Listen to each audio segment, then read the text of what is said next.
Okay. Oh, oh shit.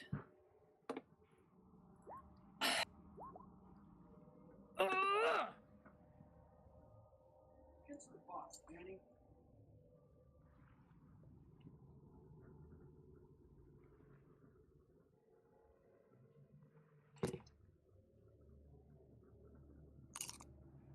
And roll once more.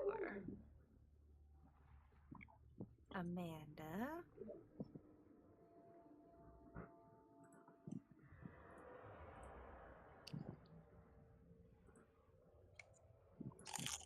This is hard. Okay. Constitution. I'm not open.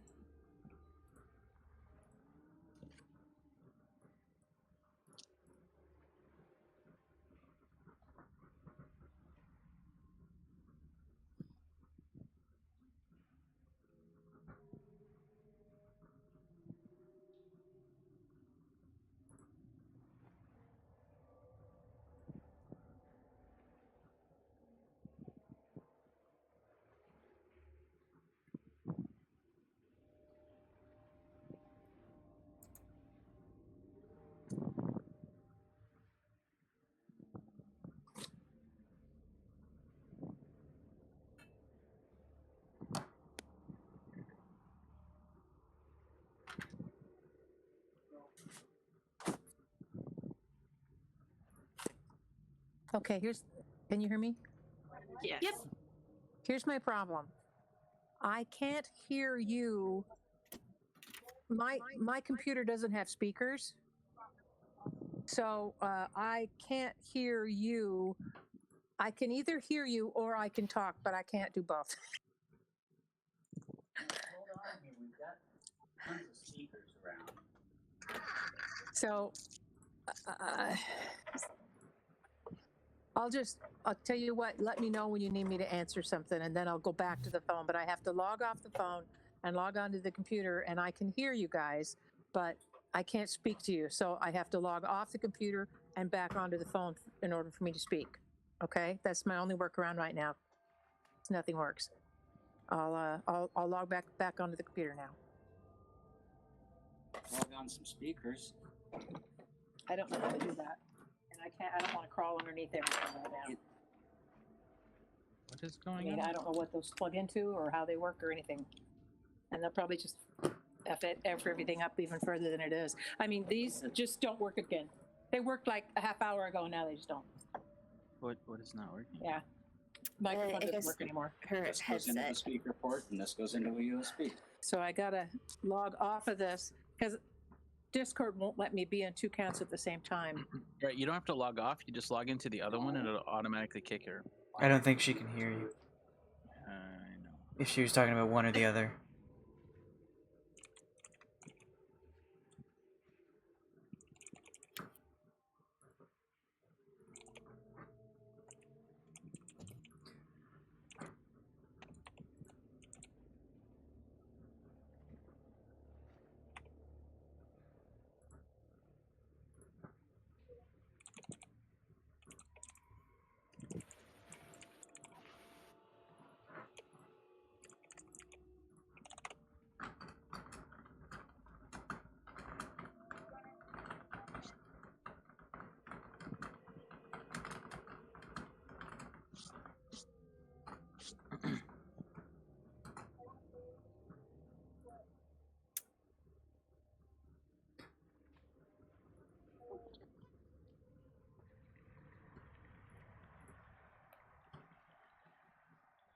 Okay.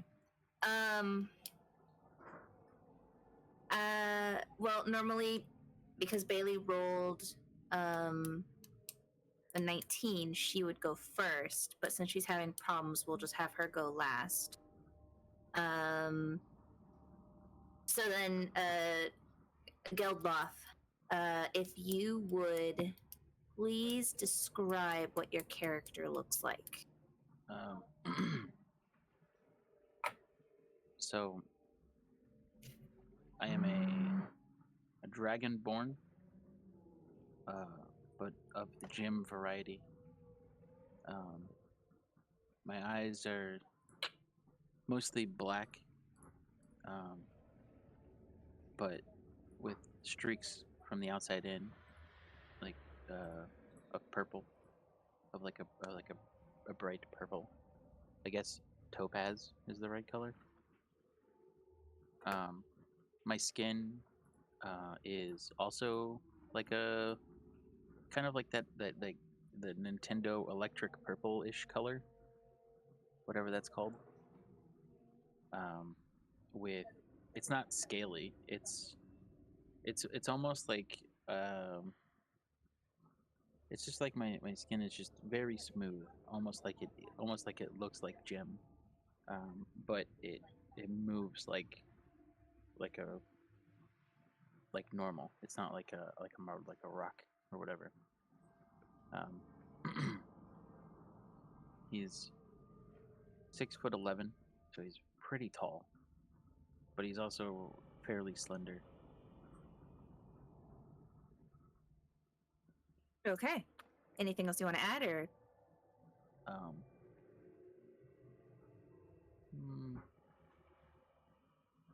he kind of has like this kind of like where you can always tell if someone's a tourist based on how exaggerated their get up is. His looks like what you would read in a book a person on a boat should look like, instead of actually what they do. So he's got the tricorn, and just looks like a swashbuckler type of person instead of like an actual sailor. all But right. he's just Uh, all in. So that goes to my next question, which is, why was Mr. Jim on the boat headed to the Moonshay Isles? So Mr. Jim Geldloth is from a far eastern location. Almost not very many people know about it unless you're already east of the Sea of Falling Stars, like where Guriab is from, east of that area, over those mountains where it's almost entirely desert, and um, he is just wanting to check the world and see what everything is about. So his like background is a what's it called, traveler. Whoops. Yeah, so that's where I'm from. Sweltering deserts. Just no one really knows much about it. And then I'm just traveling, just sightseeing at the moment. Just heard a lot of things and might as well just go check everything out. The reason I was on the boat was where do we leave? Where do we cast off from? You cast it off. The ship cast it off from Baldur's Gate, Yeah. So which is a very big, culturally diverse. It's one of the biggest hubs in Faerun. yeah. So looking to see everything that the West was about. He was in Baldur's Gate and saw the flyer that the guy was talking about, the Baron, looking for jobs, and although he wasn't interested in making the money, the prospect of an interesting, not necessarily adventure, but just like whatever that might be that they need people for would be interesting to see. Yeah, for sure. Like you're just on this trip, like, yeah, I heard there was work and Just chance yeah, to meet people. kind of like sightseeing, people adventuring is like his thing. Okay, and then your madness that you had recorded is confusion. So you wake up. Oh, that's right. Get you there. So whenever your character takes damage, he or she must succeed on DC 15 Wisdom saving throw or be affected as though he or she failed the saving throw against the computer. All right. Confusion lasts for 1 This? Oh no, it won't work because it's an iPhone.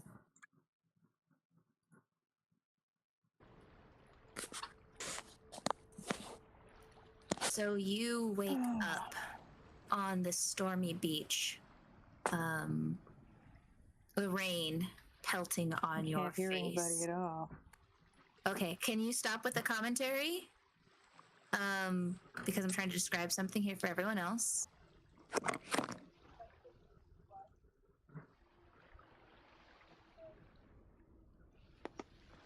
Mute her.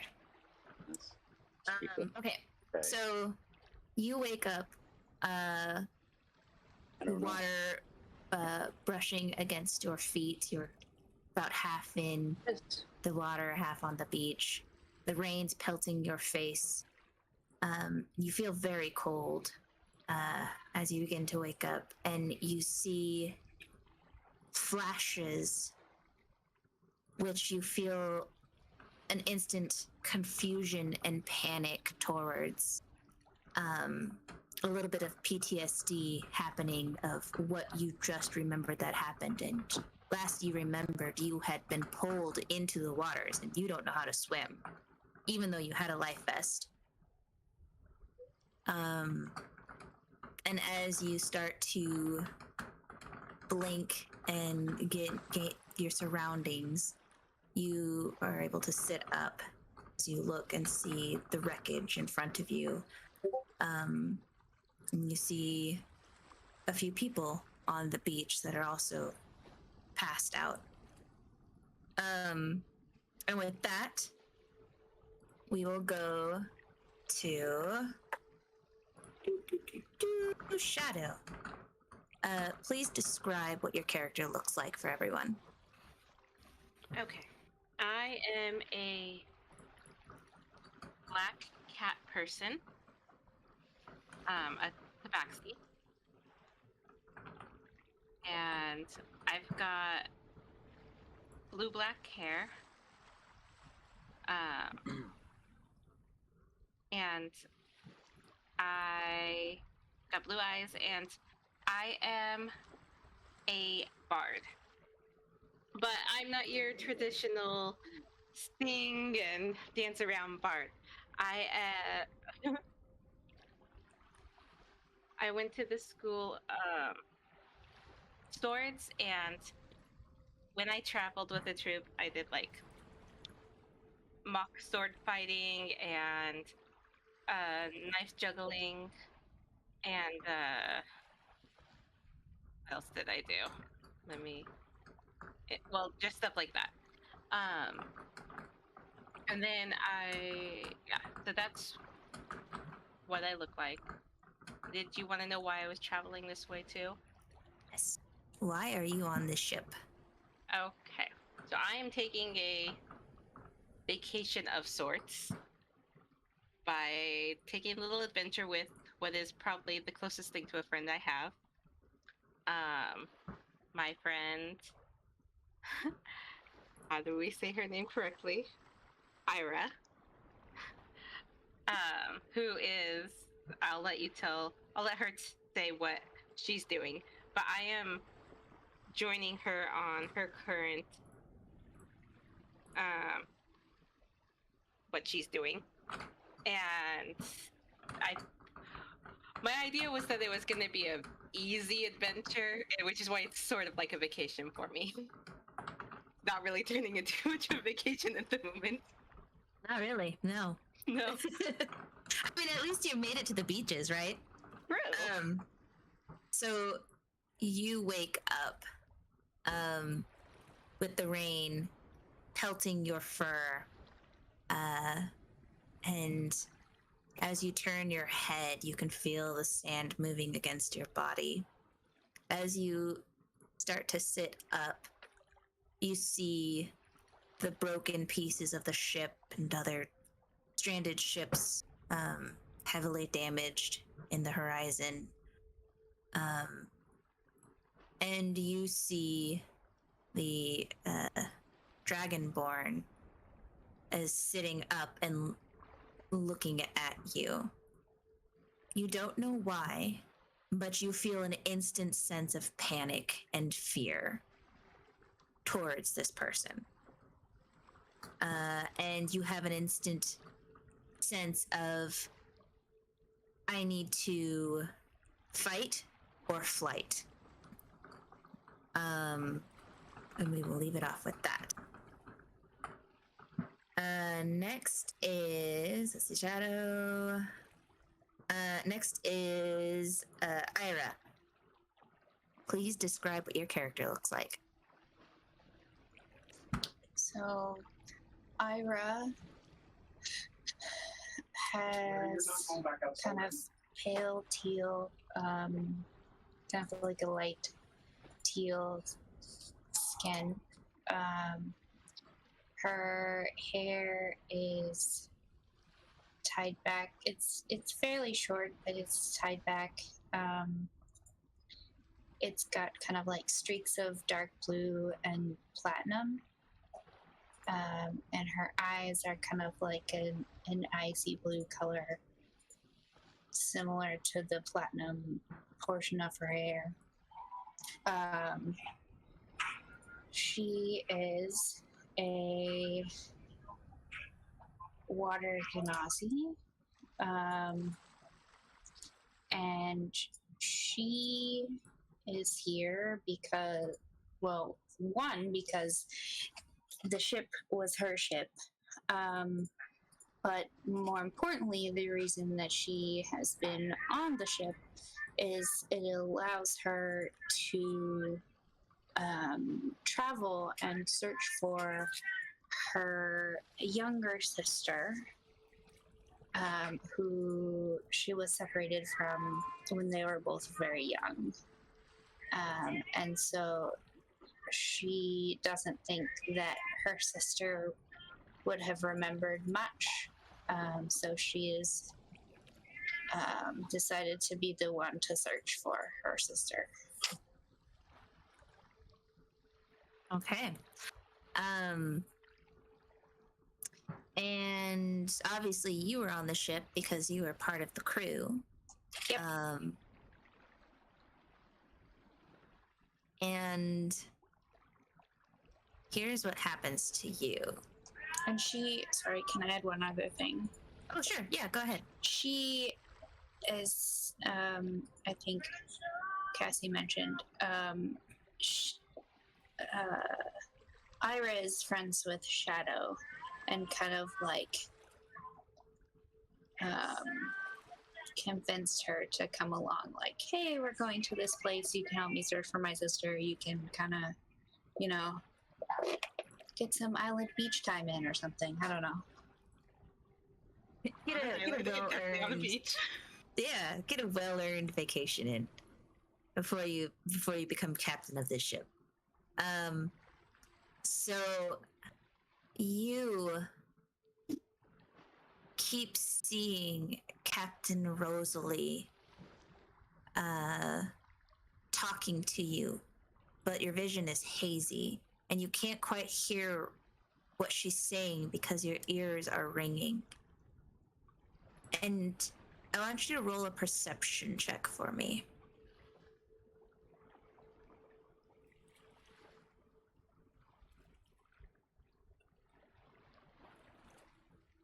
You keep saying, like, I can't hear what you're saying. What are you saying? Captain, Captain. And she instantly comes into focus as she picks you up and she says, you need to wake up now.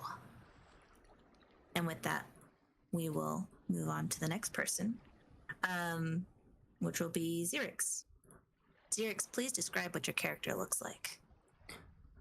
Xerix is a very thin, kind of sickly character. Though he's above average height, most of the time his either neck or shoulders are hunched. And his pale skin, you can only see his face and his head when he's got his hood removed. But it's rather frightening. Sharpened teeth and green slits for eyes. He's not very sociable either. He's mostly sticks to himself unless somebody has some promise of mood enhancers, I guess. He's covered head to toe with leather, either sandy brown or a forest green. Doesn't seem to match. But his reasons for this trip is he heard in Baldur's Gate that there were some jobs down here, and there have also been stories of things disappearing, ships, people. The people who survive and return with tales have described unseen horrors, and he finds that pretty fascinating. He wants to check that out, as well as get some extra money on the side from those jobs. Check out those horrors. Yeah, he's. I should say he's from a desert like Jem is. So he's kind of out of place here, surrounded by water. But yeah, he is very interested in the rumors and horror stories that have come from this area. Okay, cool. So you find yourself on this beach, surrounded by these other people that were on the ship.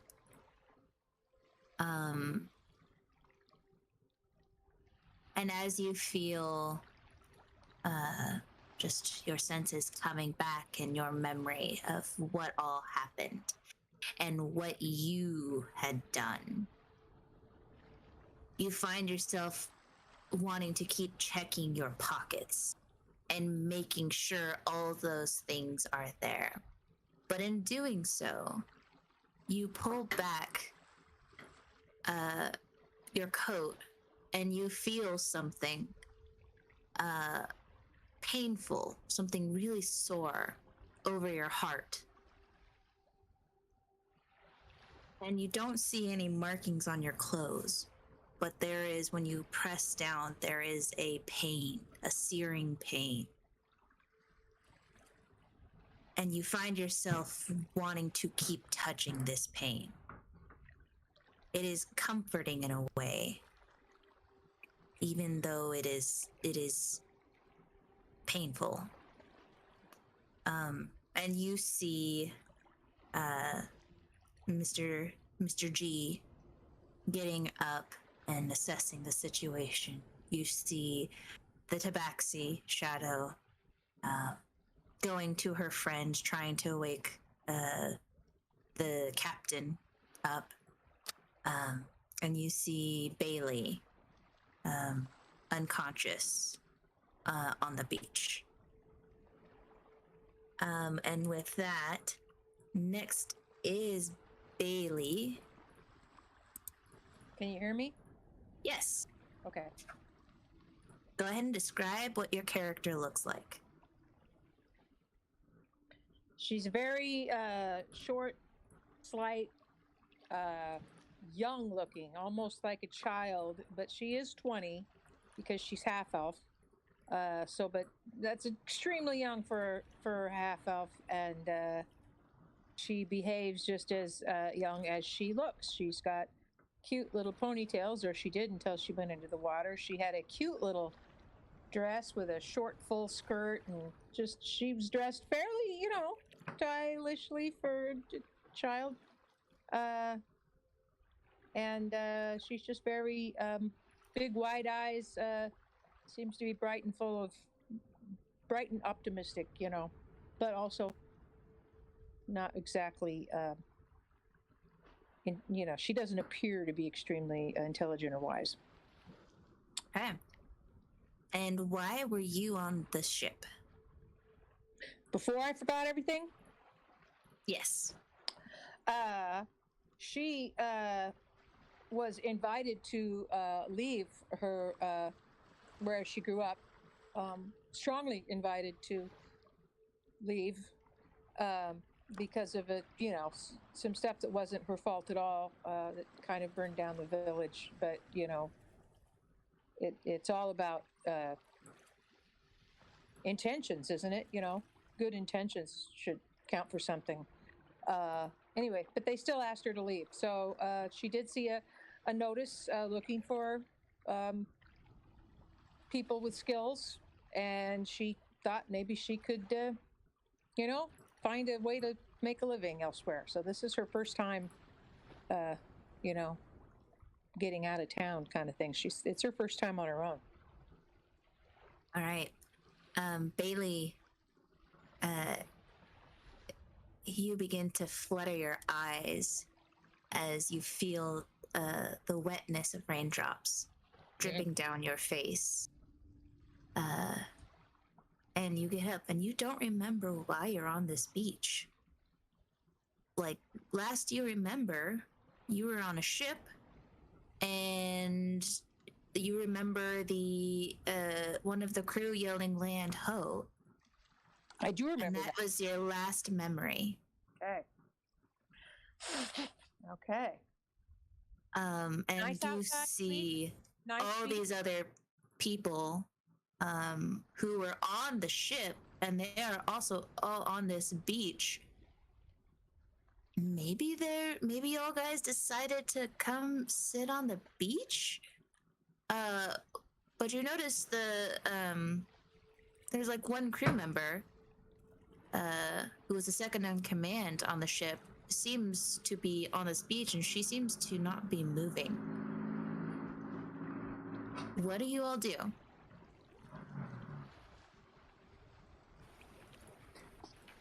Xerix would like to check the papers that he acquired while on the ship, see if they're still at least legible. You find... Well, you know what?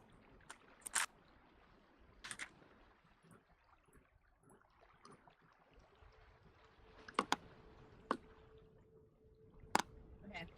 So, you find that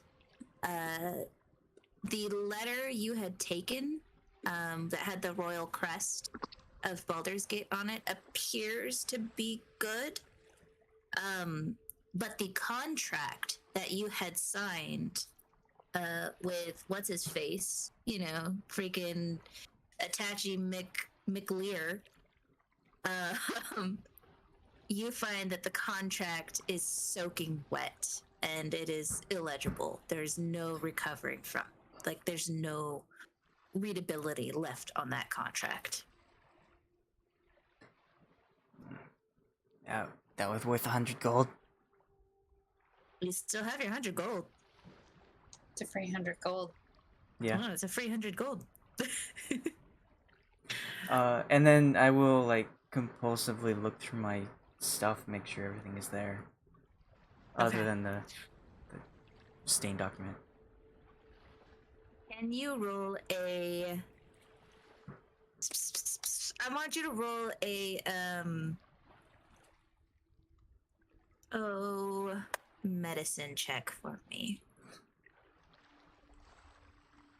With advantage, since it's your own body. So that 15. Okay. So as you're checking all of your pockets, you're checking all of your stuff, you're making sure all of your clothes look fine and all of that. As you pull back your shirt and look underneath, you see that there is a burn mark over your heart, and that must be what has been causing you pain. And every now and then, when you have a thought of what happened on the ship, you notice that the pain gets a little stronger and then it fades. Sacrifices needed to be made. The pain make me feel alive. That's what woke me up. Okay, what do the rest of you do? So I'm pretty on edge seeing the Dragonborn, and I'm not really sure whether I want to flee or fight him, but I decide to start feeling for my dagger just while while I'm trying to figure out how I'm going to respond to this feeling I have. I'm awfully paranoid at the moment about Yeah. this feeling I have of him. You also notice that your friend Ayre is still unconscious. She appears to not have woken up. Okay, yeah, I want to feel for my dagger so I have protection, and then move over towards her so I can check on her. Okay. Can I have you roll a medicine check? You may. Oh, shit. All right. Nice. First crit of the game. As you approach your friend, you see that despite... Do you know that she's a water genasi? Yes. Okay. You notice that despite her bloodline and her abilities with said bloodline, she appears to not be breathing. Okay. Trying to think. Would my character know any kind of CPR? You can roll. I'm more. I was gonna say, You can roll a medicine check if. Well, no, you know what? I'm gonna say, in your paranoia state, you're like, "Oh my God, she's dying! I need to save her now. I think I understand CPR. She needs to be saved now. I think I have that ability." And so you rush over to her. Do you say anything as you rush to her? No, I just zoom over. Because she's the only really important one on the beach, at least to me. She's the closest thing, like, I have to a real friend. So, I don't have a lot of friends in my line of business as a mercenary. All right. So as you start, you all see Shadow the Tabaxi running over to the captain's body, to Ayre's body, and you see her start compressing in her chest, and there appears to be a rhythm going on. And then the Tabaxi pinches her nose and blows in Ayre's mouth, and then does more compressions. You all see this happening. Amanda, can I please have you roll a Constitution save, and you get advantage with it?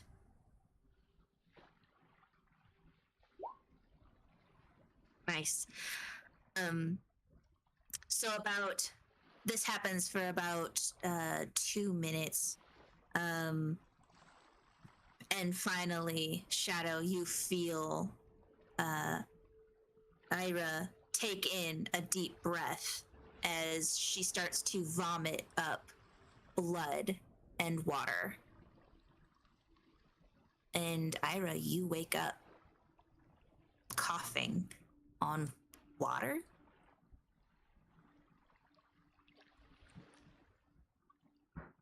Oh, thank goodness. You're alive. Okay, spit it up. I don't like this situation. Get on your feet. No, I think I'm good sitting here for a moment. I'm gonna kind of look around me, all suspicious, like. But I will sit up.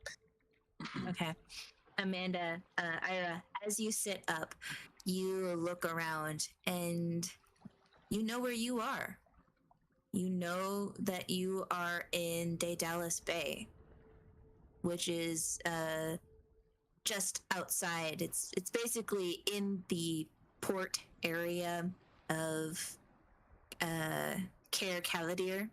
And you know that you're in a portion because you recognize those rocks that you would normally pass to get to the other side of this mountain.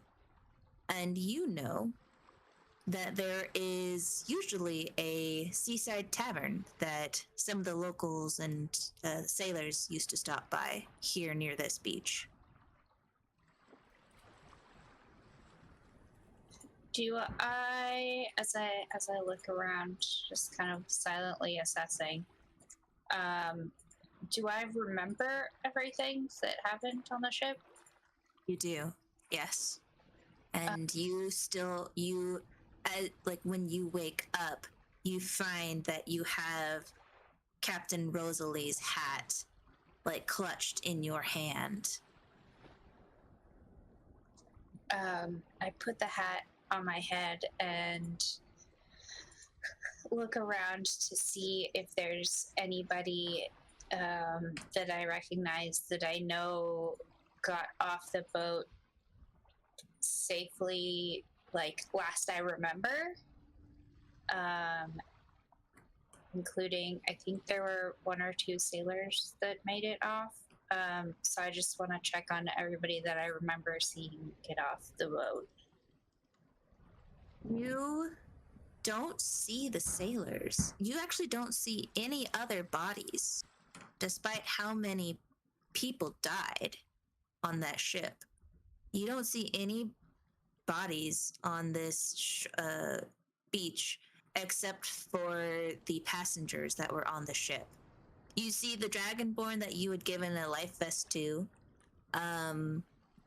You see your companion, Shadow. You see the weird passenger, Xerix. You see Bei-leigh. You see Mr. G, or the Dragonborn that gave the life vest to. But you don't see any sailors, or bodies for that matter. But you do see the ship's wreckage. Of my ship or other ships?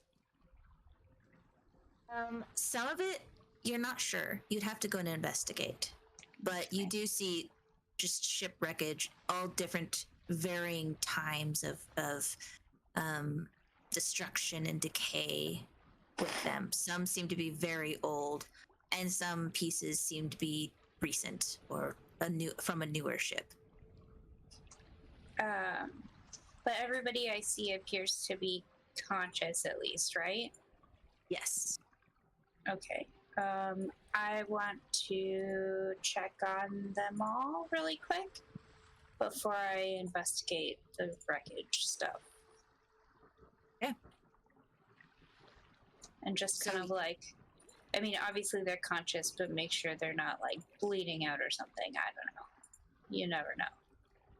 Did anyone take any damage? Well, I guess none of you would have taken damage. Nope. And Bei-leigh, Jim, and Ayre still have the +5 HP because it hasn't been 8 hours. I think that'll happen pretty quickly. Yeah. Jim would just be. Originally, he was just sitting up. Did I pass the? Do I need to do the confusion or no? I already did your madness. Your madness was. But like I have the confusion thing. So whenever a character whenever I take damage, I see. Yeah. So you had that confusion of like, where am I? So does my madness thing go away since I'm awake now, or no? Yes, yours technically does. But everyone else's madness usually either takes a greater restoration to remove or a long rest for the kind of madnesses that you guys have. Okay.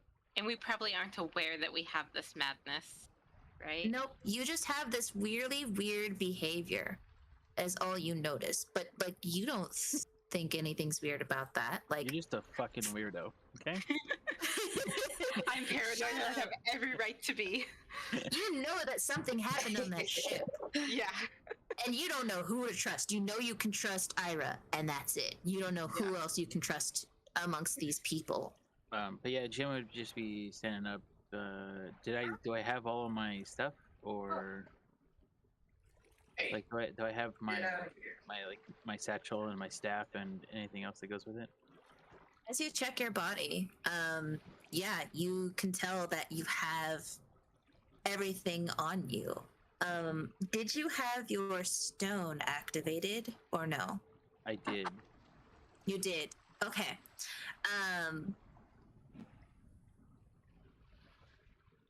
It just I kind of will. floats around my head. It's like Okay. a head. So that's the one thing that you find missing. And you're like, well, where the hell could it be? And you see some ship wreckage on this beach that looks like maybe it was from the ship. Okay. I'm just gonna like dust myself off, and I'm clear-minded. Like I remember everything. Yeah, you remember everything. You're just confused on what exactly happened. Like, what happened on that ship? Like, there was So you're saying weird. like, Those. pretty much everybody. Are you saying like I'm confused like what the people were doing, or between the time of like that morning and waking up on the beach is just like gone from my memory essentially.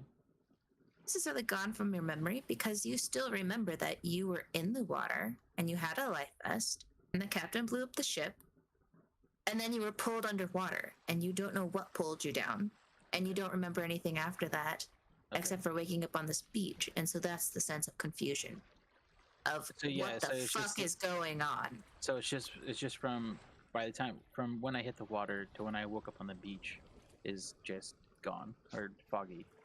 Yeah, you have no idea what happened. Because it's like I was in the water and now I'm on a beach. I first look around. Do I immediately notice that the thing is gone? As you're checking your person, that's when you realize, wait a minute, like there's nothing floating around my head. Okay. All right, sweet. Yeah, then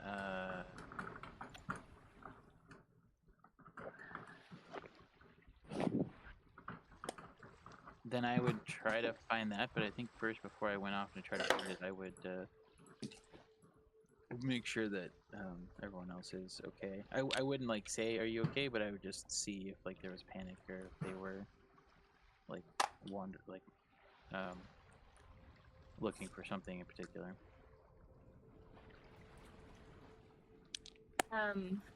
You're just kind of assessing everyone and how they're behaving, or yeah. And if it seems like everyone's okay for the most part, then I will. Then I'll move. I'll move to find my stuff. Okay. You find some wreckage on the shore. Go ahead and roll an investigation for me. Does your stone have a command word to activate? It just says I just toss it into the air and then it just orbits me. A distance of 1d3 feet. Okay. So yeah, go ahead and roll an investigation for me. Don't have my dice. Oh, why does he keep asking me if I want?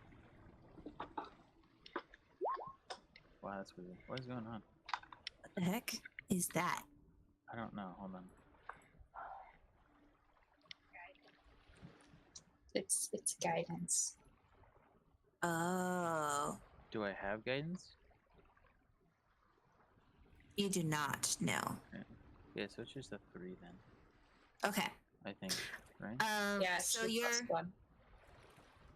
checking the wreckage and you're just seeing a lot of pieces of wood. There are some stones on this beach, but none of them look or appear to be your stone.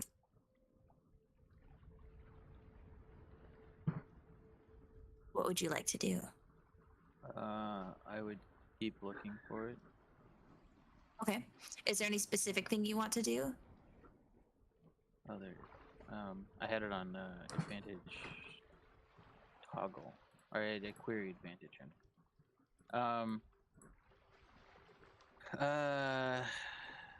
I don't know. I guess I would just walk up and down the beach and just look for it because it's really important.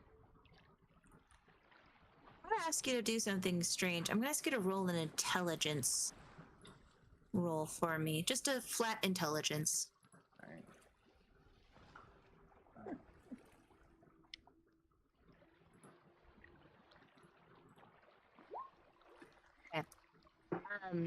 So as you're looking for this item, and you're picking up all the pieces of broken ship and looking underneath them and trying to see if there's any broken cargo or anything, you suddenly get the idea of it's a stone. If I throw it up into the air, if I toss it, then it goes and orbits around my head, right? Mm-hmm. And so you look at the rocks that are scattered about on the beach, and you get the idea to just start kicking the rocks. Start kicking them and seeing if any of them start to come up to hover around said head.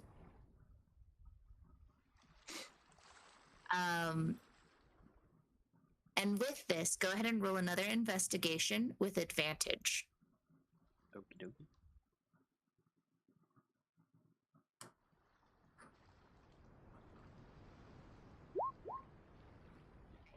This idea, you're thinking like, man, I'm so clever. This is a great idea.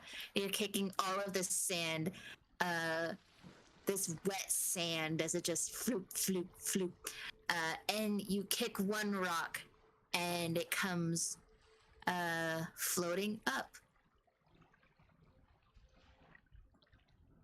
Success. You did it. Good job. The rest of you all see the Dragonborn. He kind of looks at you, gives like a nod, like y'all look good. And then he goes and starts picking up pieces of wood. You saw this really weird interaction of he's like picking up these pieces of wood and then starts kicking sand. You also see him like before then. He's just like grabbing rocks that all kind of look similar and just like throwing up in the air like one at a time, and then just starts kicking them. And then once it like starts flying up, he'll go back and do double thumbs up with a cheesy grin and be like, we're good. Ready to go. Nice. The rest of you all see that interaction. What do the rest of you do?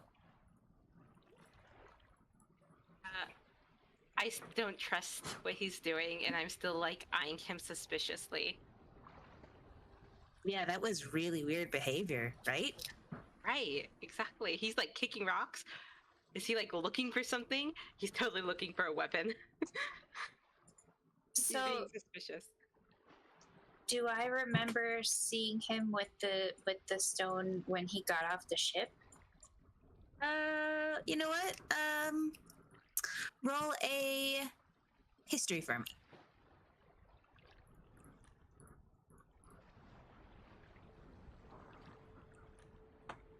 You're not sure. I mean, you don't remember if he had the stone on him or not, because it was just kind of a very tense moment of, take this life vest, get off the ship, save all these other people, the ship's going down. So you don't remember that detail.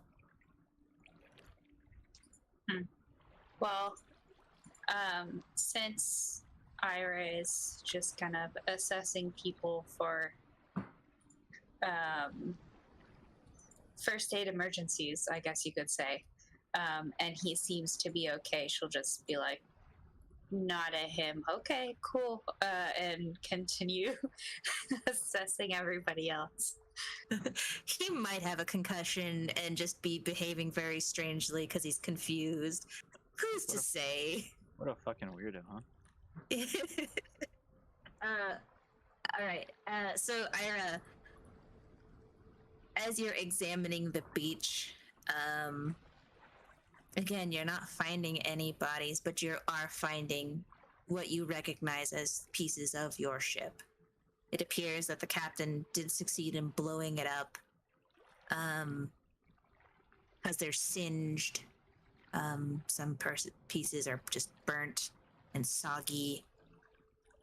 But you know that across the beach here, like over here, is an inn, and then across this little hill is Caer Caladir. You know to head north. All right. Well, assuming the passengers are okay, I want to just look really quick and see if there's anything else useful that has washed up on the shore, like either something that survived our wreck, or it looks like there's some stuff from other wrecks as well. Everyone is welcome to partake in this investigation if you're searching the beach for Kind of like food or supplies or anything that might be useful other than a hunk of wood. Yeah. I So think I want all of you, whoever wants to investigate this beach or search this beach for stuff, I want you all to roll a investigation check. Xerix would like to partake in this, but while he's doing so, he will like constantly be checking his stuff, kind of like a phone keys wallet situation, but like blades, gold. Wait, do I have my phone? Do I have my keys? That's Blades, gold, and wounded chest wound kind of thing. So like literally my sides, morning check. sides and pockets, and checking his chest and Phone, whatnot. keys, wallet, glasses, mask, lunch, water. Minutes go by, and then you have to check again and be like, okay, did I leave anything? Do I need to get back there? But it's not. That moment of like. It's not really like he knows he's doing it. He's just like walking over to some rubble, and you can see him just like checking constantly. And like he'll move a piece of wood and then check again, but he's not even like paying attention to his movements. I'm going to be investigating, but I'm also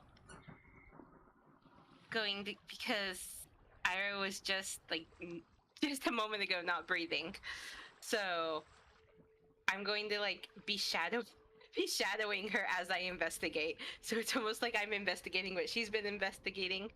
So I'm going behind her almost. Is that why your name is Shadow? Could be.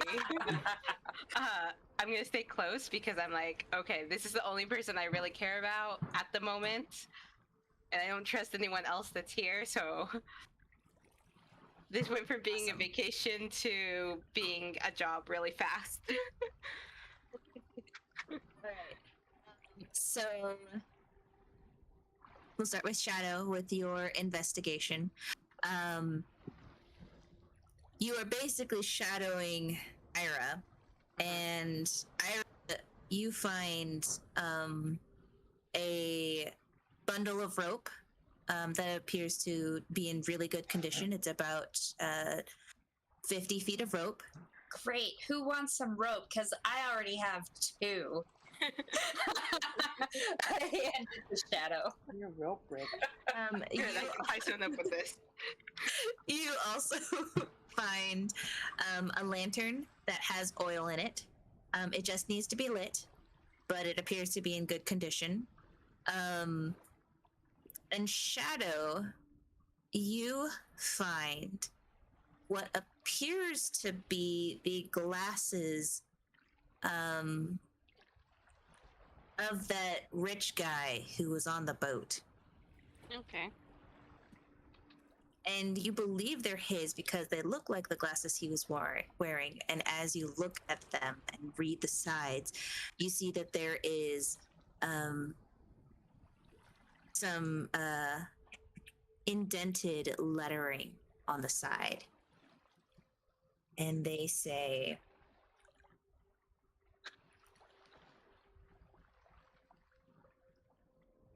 IML.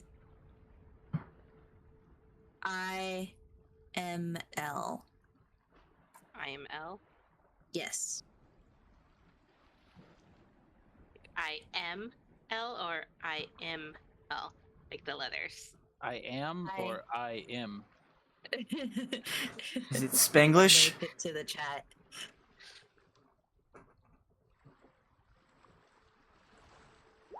That's what it says. IML. Okay.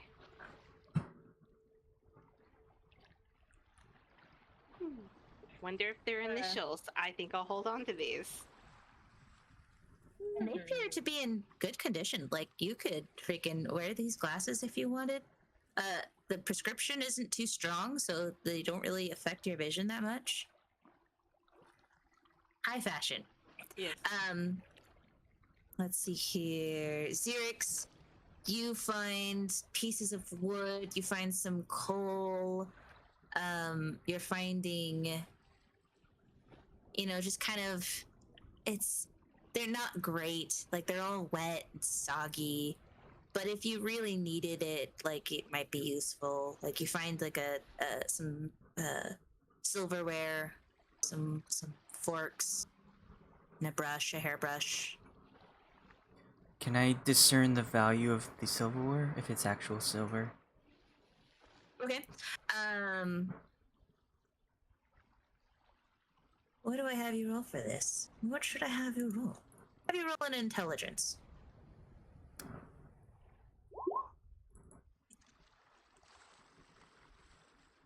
I mean, you could probably clean that up and maybe it's silver?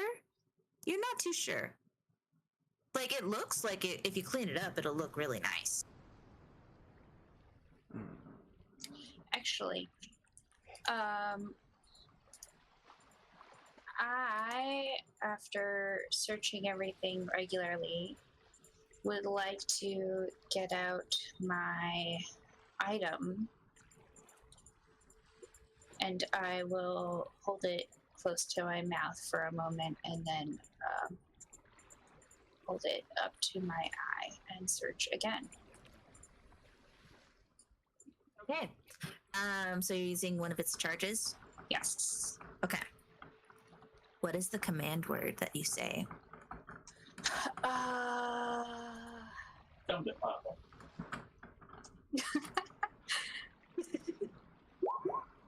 I think I will make the command word Delta, because the only other person that would know that would be Shadow. And the captain, but she's dead, so. Okay. Are you saying this loudly, quietly? I hold it up to my mouth and just kind of like whisper it quietly. Okay. And what did you say it was? Like, Delta. well, Delta, but what's the artifact? Oh, I'll link it to you. Okay.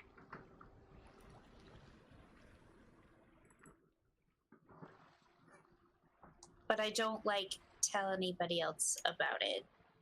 It's just Shadow kind of already knows because she's seen me use it before. Item gives you true sight, right? Mm-hmm. Okay. Let me look For this 10 minutes. real quick.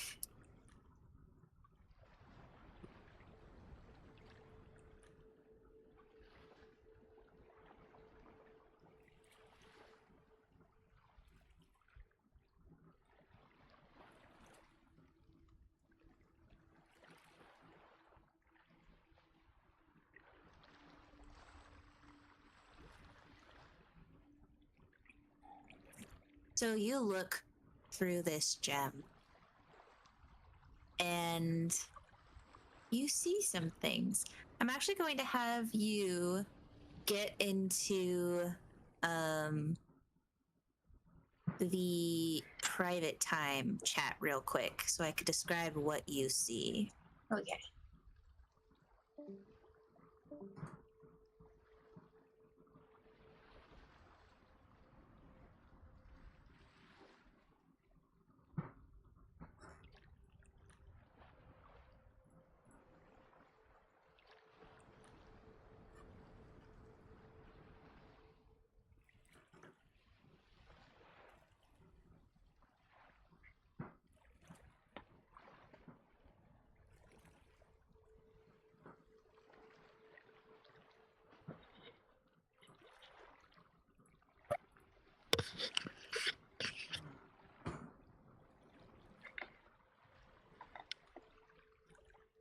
Can you guys hear me now? Yes. Yeah. Okay, good. You got everything Found it. sorted out.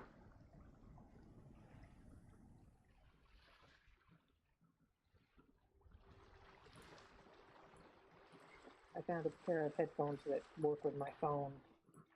Until my phone dies, then I don't know what I'm gonna do.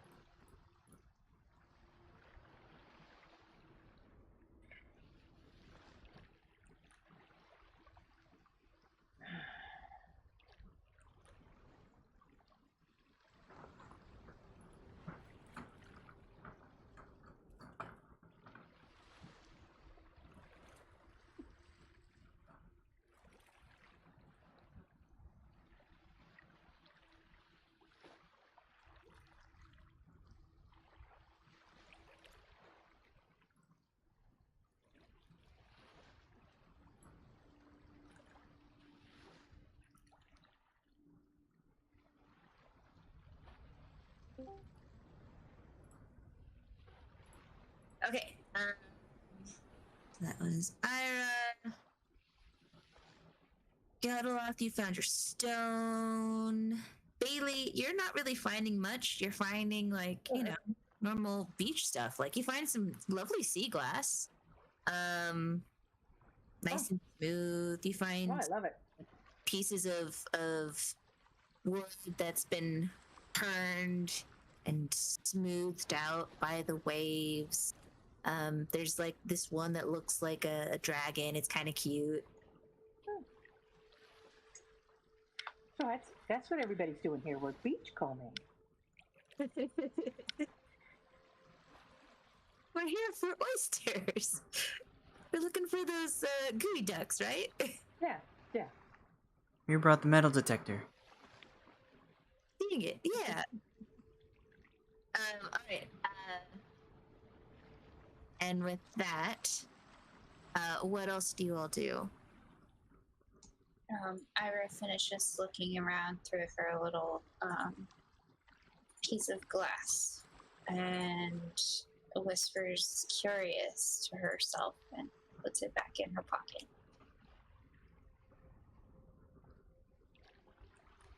Okay. And Ayre, again, you know the sense of direction on where to head. You know that it's just a short distance away to get to that inn over there.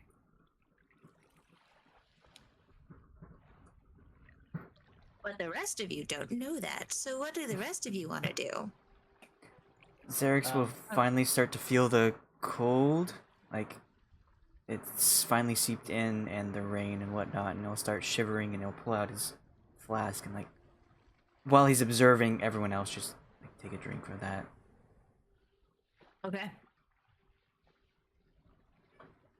Shadow is still eyeing everyone, and since I'm following pretty closely to Ayre, I'm going to assume that I saw her looking into the gem. So I'm gonna like lower my voice and be like, "Did you see anything that can help us?" More like the absence of things that could help us. She kind of like says under her breath. And then louder to everybody, she'll say, if everybody's found their things, we should probably head north along the beach to the tavern inn and see if we can get dry. Being dry would be nice. Is it okay if I go with you? We probably should stick together. Oh, my name's Bei-leigh. Hello again, Bei-leigh. I am Ayre. Oh, nice to meet you, Ayre. Do I notice Shadow, like, looking at me? What you to roll an insight. And Shadow, I want you to roll a... I want you to roll a intimidation. Intimidation.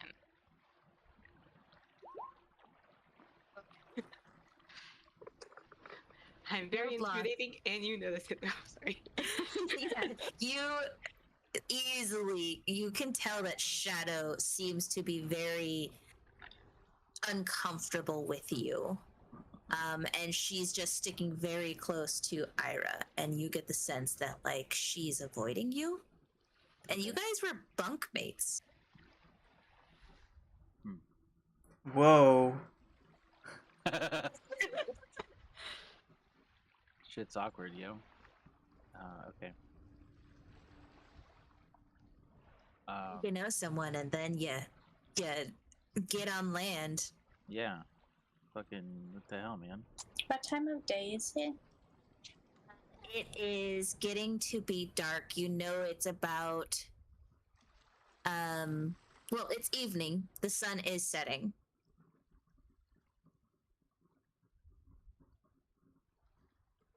Which is really weird because like it was late afternoon. So you estimate that maybe 4 hours passed?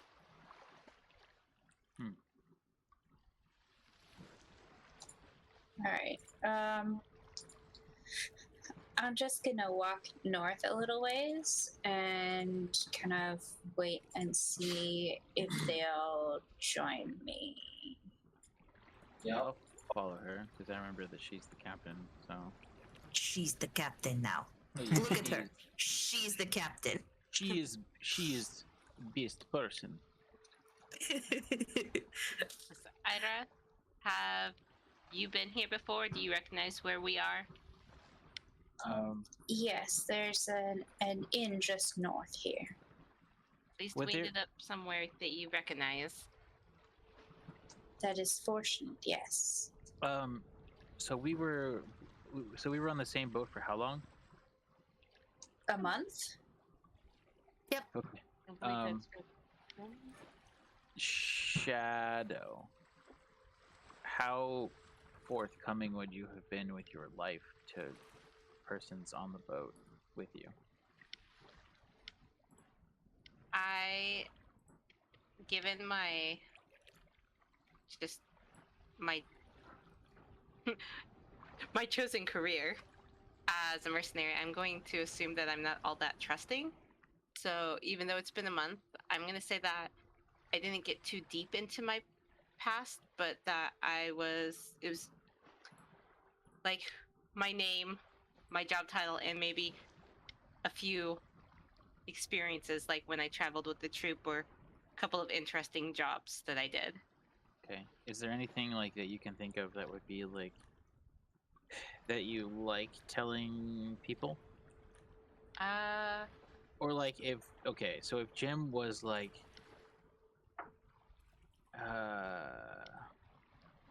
so I can tell that you're uneasy with me, but I'm not entirely sure why. I guess is there something that you might have told him like about you over the course of like a month if he was like a certain type of person to where I don't know, something that he could like that would be on something about like the coast or something that he could like say, here you go, I know you like this. You know what I mean? Really quick, I need to go use the bathroom, so I'll be right back. Okay. Yeah, I could, that's not too personal. I could definitely see myself sharing, hey, this is sort of like a vacation for me. Can't wait to kind of look around, and I want to see, like, I don't know. Headphones are working? What? Headphones are working? When you say I don't have it suntan, I'm a cat with fur.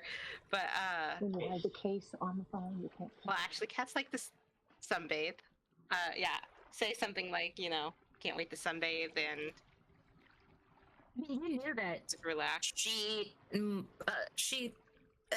hung out in the bottom decks more often on the ship. She didn't really like going up because of like a Seasickness. seasickness. So you know that of her, that like she doesn't do well on the ocean. Okay. So I guess I would walk up and say, hey, like, how you doing after the boat? Like, you doing all right now that we're back on land?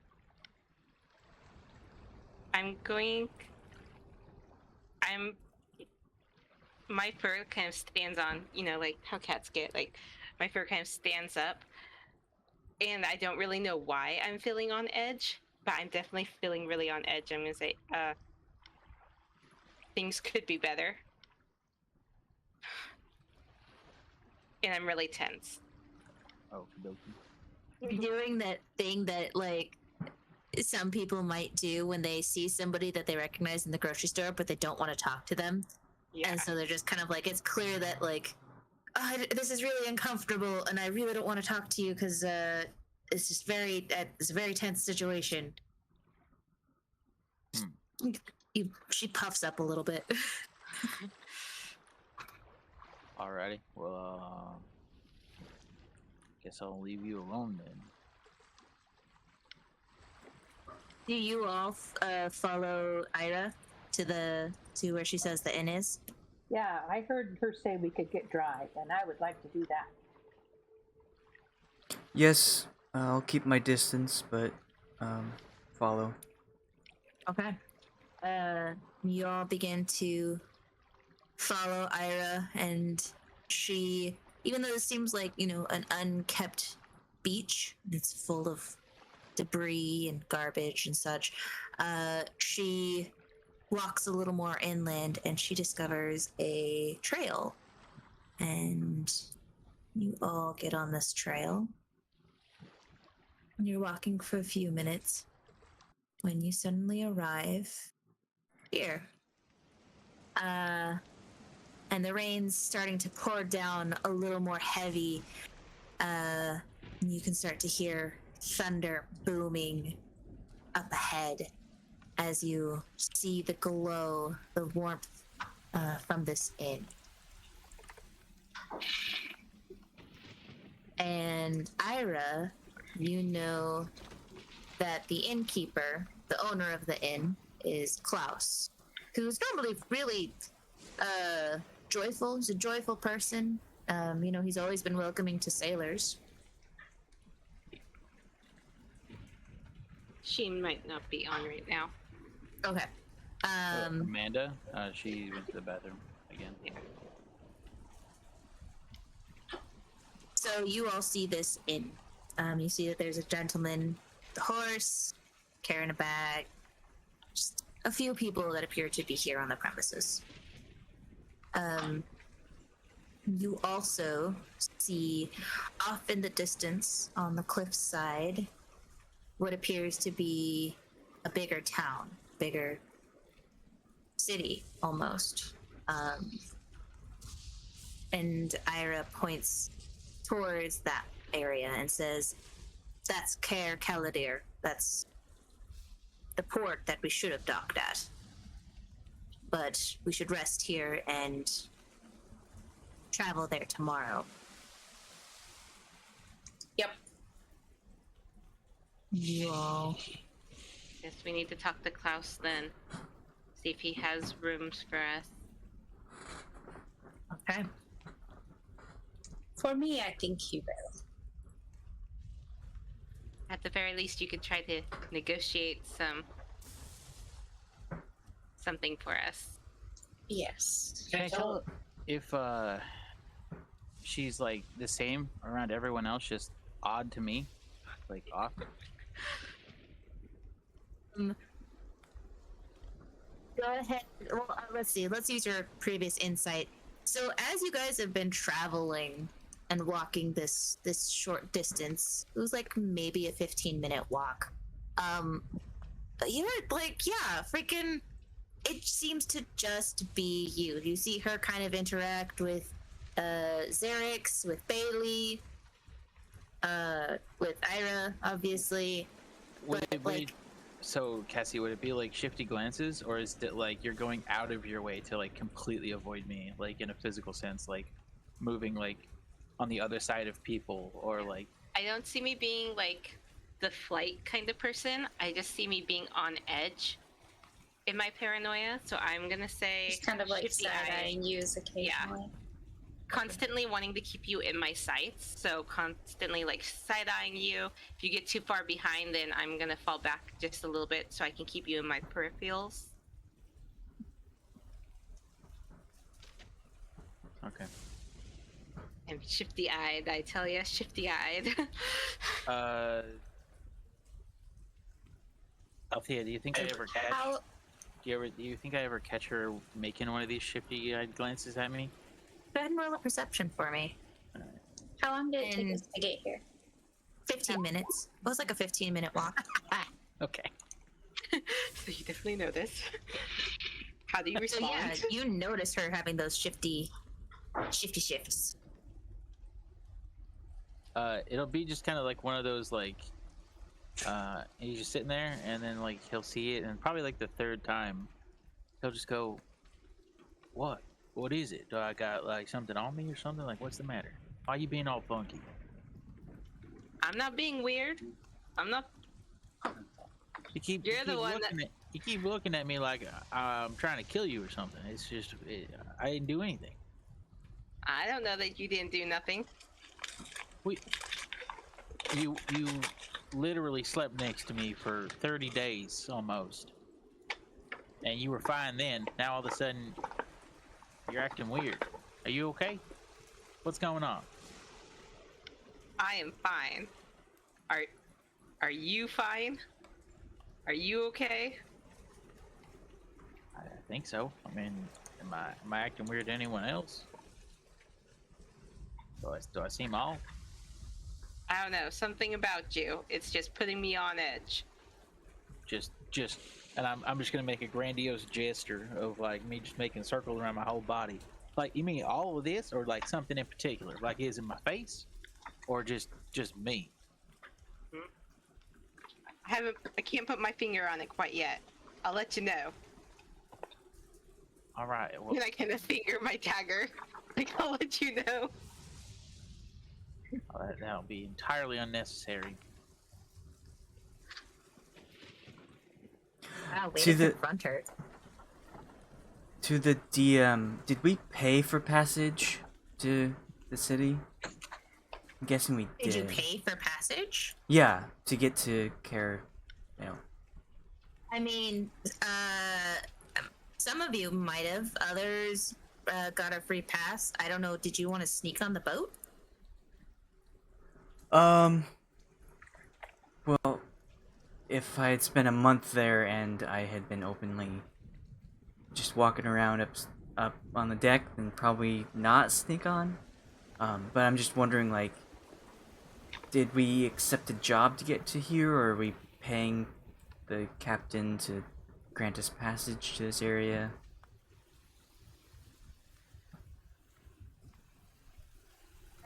I mean, you would have paid for like a. It wouldn't have necessarily gone to the captain. It would have gone to the port to because the port pays basically like gets situated all the travel of people who want to travel or export goods or what have you. So you would have paid the port, and the captain gets paid by the port to haul those services and people, goods and such. Right, I'm just wondering if I spent money to get here. Yes, you would have spent money. Okay. I mean, that was already assessed in your finances, and then so you had worked up enough money, or you could have said you. I mean, did you want to have snuck on the ship? No. Okay, so yeah, you would have paid passage. Okay. Then, like, shivering and very, like, cold and close to himself, he'll walk up to Ayre and say, I paid passage to get to the city. I would think that any accommodations will be paid for by what I already gave. So, until I get to the city, you can take care of my expenses.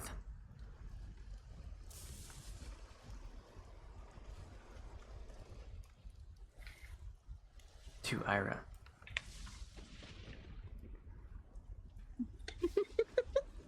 Ira just kind of eyes him and doesn't really say anything. Okay. Kind of like nod and back away as if like transaction complete. I did it. Complete success. And just wait for any kind of like inn to be, or not inn, but room in the inn to be taken care of, and then he'll follow whomever upstairs to get whatever room. Let me move you guys to this area. So you all go into the tavern? Yes. Yes. Okay.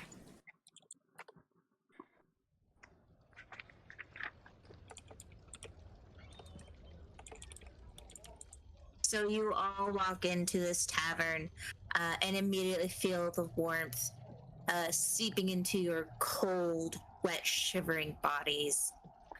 There's a few people here in the tavern. From what you can tell, no sailors. They all seem to be villagers. Maybe what you might assume to be farmers. You see the innkeeper here, a large man wearing nice, fine furs, and he's got a monocle over his eye. And he's just a very hearty man. You hear him laughing at some of the patrons and pouring drinks. And I have a question. Sure. In theory, so you can't use, where'd it go? You can't use shape water to freeze something living inside. Mm-hmm. But could I, say, use shape water to take the water out of my clothing and just, like, throw it aside? Oh, yeah. Okay, so I will hold the door open for everyone, and then do that and, like, throw it outside as I come in. Nice. So as you each pass through, you doing this to everyone as they come in? Yeah. Okay, so as each of you come through the door, Ayre holding the door open for you, you feel all of the cold wetness that was on your body just instantly flung away. And your body begins to just tingle as the heat touches your skin as you enter this very warm environment. Lovely. You are all dry, and as soon as you finish that and you come in, Ayre, the barkeep, the hearty gentleman over here, sees you and yells, "Oh, isn't that Ayre I see over there? Oh, it's so lovely to see you, dear. Come in, all of you. Oh, how long has it been, Ayre? It must have been at least a year before I last saw you. Quite some time, Klaus. Oh, where's Captain Rosalie? Is she in town? In a manner of speaking. She's washed up. However, she is also no longer with us. And he And I'll just kind of reach up and touch the hat. and you'll see him just shake his head and just just absolute like, oh, this is terrible news. I am so sorry for your loss. Oh, she was a great woman. Indeed. Truly a wonderful captain. to all of her crew. Does that mean you are now the captain of her ship? I am the captain of Driftwood in the Bay. Oh dear. We will be needing several rooms and some hot meals. Of course, anything. Please help yourselves to the tables, and I'll whip up something. Let me bring you all warm drinks, at least to start. He starts getting, hops into the back and starts getting, you hear like bangs of pots and pans, and you hear a little bit of swearing. And a few minutes later, he comes out with steaming cups of steaming mugs, and as you all sit around a table, he hands them to each of you. Many thanks, my friend. Aye, not a problem. Is there anything else? Like, would you like we've got mutton, we've got some lovely beef stew, we've got some fresh hair that was caught earlier this morning. I look Like, to everyone from the else shower and drain? raise my eyebrows at them. I would take some fresh hair. All right. Fresh hair. And anyone else? That sounds good too. All right. After everybody else orders, I'll ask for the beef stew. Okay. And so you'll see him going in the back. It'll be a few minutes as you wait for the food to come out. I want you all to roll perception for me. For me? For you? For me. Perceptions be my favorite. Apparently. Why weren't you a pirate character? What a great pirate voice. He, all right, he doesn't so have the best eyes. Arr. Oh, what is a pirate's favorite letter? Arr. You may think it's the R, but it's His actually heart the is C. with the C. Oh my god. Wow. See. Mr. Jim, I'm gonna have to give you a point of inspiration for that joke because I was not expecting that. The Brilliant. best part is I've heard that joke before and it's still funny. Yeah. So good. All right. Let's see. So we got Bei-leigh and Ayre. You both look around this tavern, and there's about 10 people outside of yourselves, outside of your little merry band of shipwreckies. Shipwreckers? Yeah, shipwreckers. You guys. That sounds like Is that we like actively Homewrecker? wrecked the ship.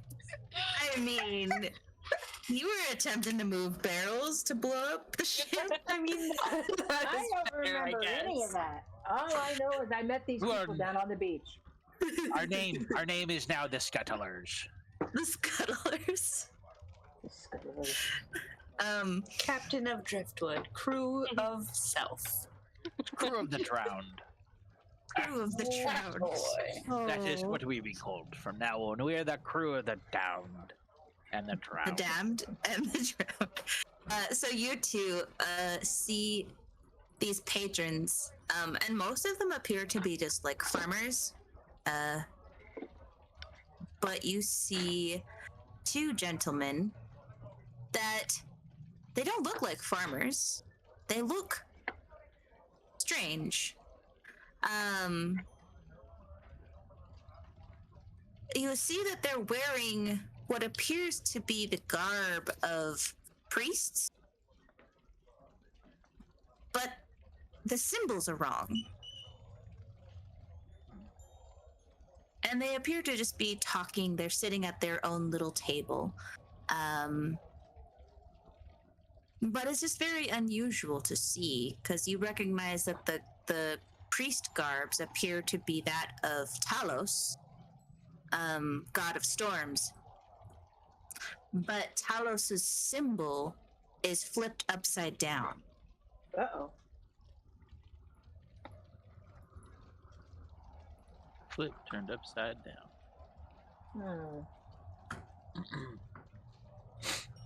But outside of that, everyone seems to be fine. And normal Everything people. else seems Anyway. the same as when I was here last. Yes. Honestly, it seems like not much has changed. It still has the same kind of feel.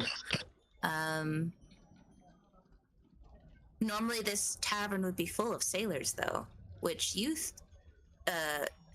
in your perception, you see like, yeah, there were farmers, but normally it was all sailors. And there are no sailors here. I can tell that all of these people are farm workers, or maybe they're from the city, but there are no sailors.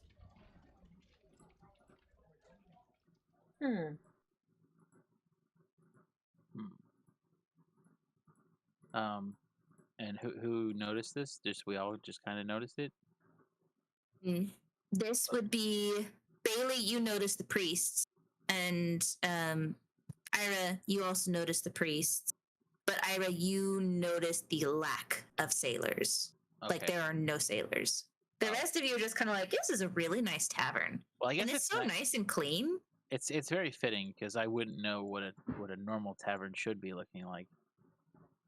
So I'm just taking in the sights, being like, this is what a sailor's bar looks like. This is great. I'm going to lean over to Ayre, because she's the one that, had me tagging along with her. And I'm going to probably too loudly mention the priests and how different their robes look to what I remember they should look like. I will just kind of shrug and say, who knows? It's been a long time since I was here last, but at the same time, we'll kind of discreetly keep an eye on them and an ear out for anything that she overhears from their direction. Okay.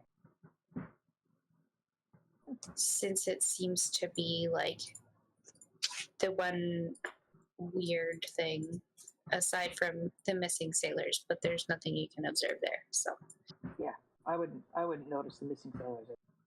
Yeah. After a few minutes pass, the innkeeper comes through the doors carrying all of your food, and he hands each of you your plates, your stew, and then the rest of you with your fresh hair, and that's appears to be rabbit's leg that's been lightly roasted, and it's got a side of small red potatoes, and some carrots and basil, a bit of basil on them. And he says, "Aye, will there be anything else you need outside of the rooms? Can I offer you a fresh cup of ale, or well, really anything?" You got any hot mead? "Ah, sure, of course. One hot mead coming right up." And he behind I'll the counter. take one as well. Aye. And he pours you both mead, and you see him take them into the back, and then he comes out and they're steaming, and he hands you each the mugs. And he says, "So, I didn't hear of any ships coming into port. Normally, they would all be stopping by here, but where'd you guys come from? Like, how did you get here?" No, my No friend, idea. I don't think any ships have come into the port. I've heard it's been very rough out there. It's been about a month since we've last had a ship come in successfully. That many have not made it? Oh, hi. Did you not hear? The mayor, Donovic, sent out his best man off to the mainland to try and get help and assistance with the situations going on here. Ah, yes. I believe we had a couple takers for that on our ship. How did you get here then? Well, wait, so did you... Ah, right, I understand now. Your ship belongs to the sea, permanently, as it were. Aye, and the crew as well. Oh. May Talos be with them. Well, surely you'll probably be wanting to head off into Caer Caladir in the morning. I do recommend maybe stopping by, talking to the governor, the mayor, about what happened, because I know we've been greatly needing the ships and the merchandise on them, but none have come in, and our supplies are slowly dwindling. Lyra nods at him. But I best not keep you. Enjoy your meals, and let me know if you needed anything else. And he starts going to all the patrons, checking on them, getting their drinks and stuff. And you guys have this time to talk amongst yourselves. I'm gonna whisper to well, like after he walks away, the barkeep. I'm gonna be like, do all of the island folk, they all sound like that? Because that's pretty cool. Some do. It's interesting. Are you being sarcastic to my accent? No, he doesn't know what a person should sound like from like maybe a pirate island. Oh, I see. I was like, I'm going to take away your inspiration.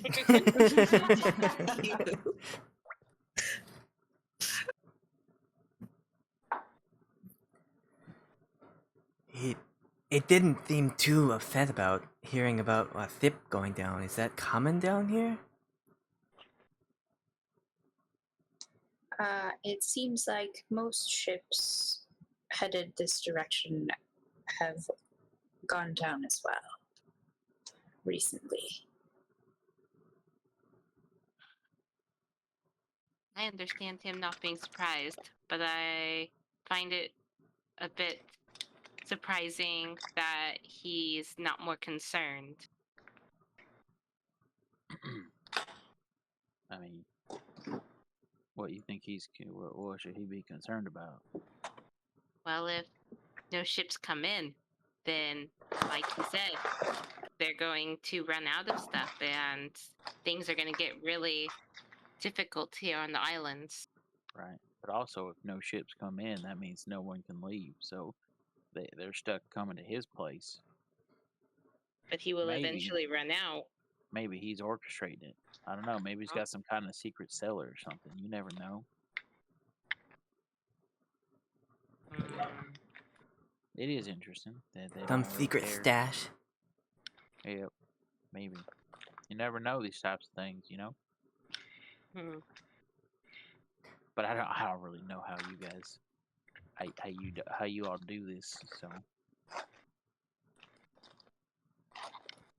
As you all talk amongst yourselves, the innkeeper comes back to you guys. A few minutes have passed, and he's like, "Oh, I forgot to give you your keys to the rooms. They're all ready for you to go through. Just go through the stores and head up the stairs.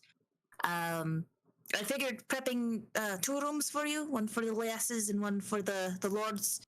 And he hands you 4 keys 2 sets are for the men's room, 2 sets are for the girls' room. And he puts them on the table.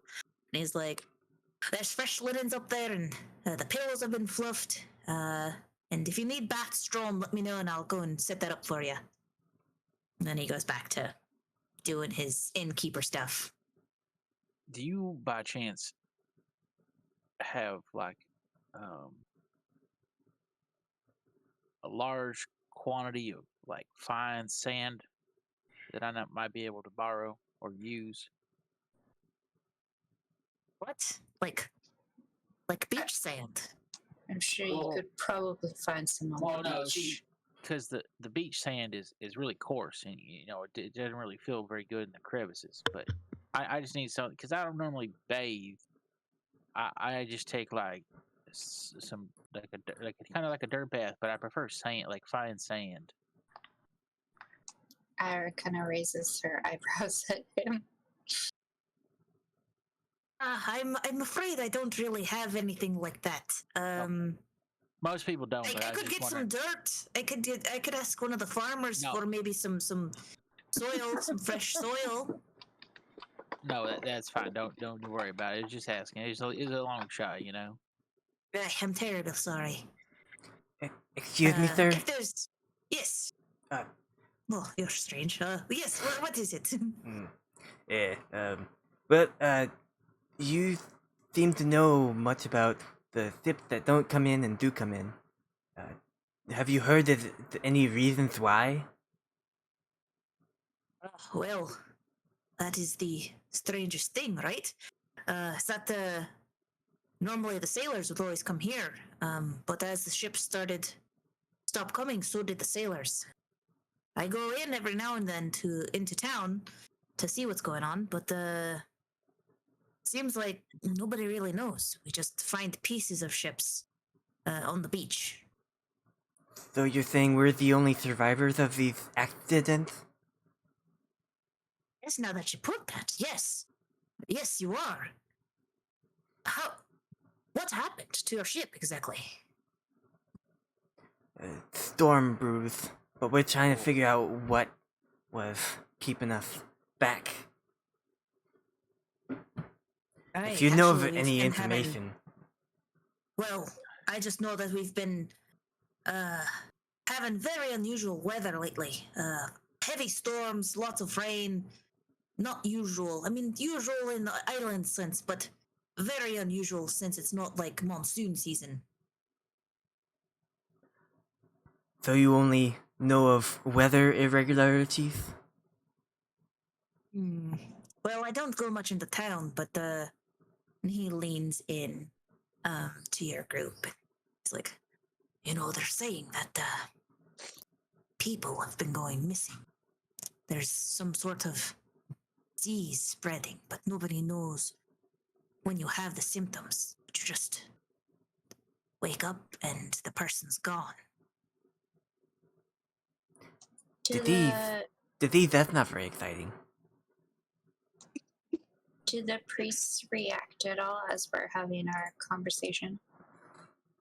You guys openly, like you're just talking at normal level about the what happened to your ship? Yes, I am. Would be talking slightly quietly. Okay, so as not to like cause a panic. Xerix is, but he notices that the innkeep will get quiet. Wonder if something's up. So Ayre, I asked you to roll a insight for me with disadvantage. Actually, just normal. Normal disadvantage. No disadvantage, just normal roll. All right. Dang, 22. All right. So as you hear your shipwrecky your stranded comrade here just talking normally about the storm and the weather and the ship and all that, and asking these questions, you see out of the corner of your eye the priest appear to get up They both stand up. They put some coins on the table and they quickly step out of the inn. As they get up, I want to get out my gem again and look at them as they leave. And just kind of look around in general. Let's call it a monocle. I don't know. Yeah, my Don't monocle. worry about me. I just need to see better. I'm not looking at through any kind of Mhm. gem at people. Mm-hmm.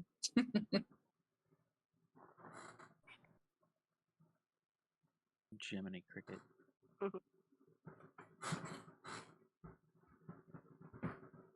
Nice. To you what you see through your gem. Okay. So I'll message it to you in Discord. I also want to kind of just look around, especially because he mentioned like the sickness stuff, and look at like the people and the stuff around, and possibly our rooms if anything looks out of the ordinary.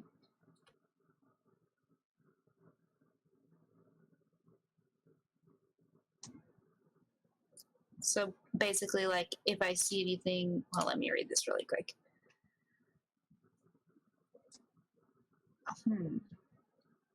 But nothing else in the room. Nothing else in the room. The rest of the room appears to be fine.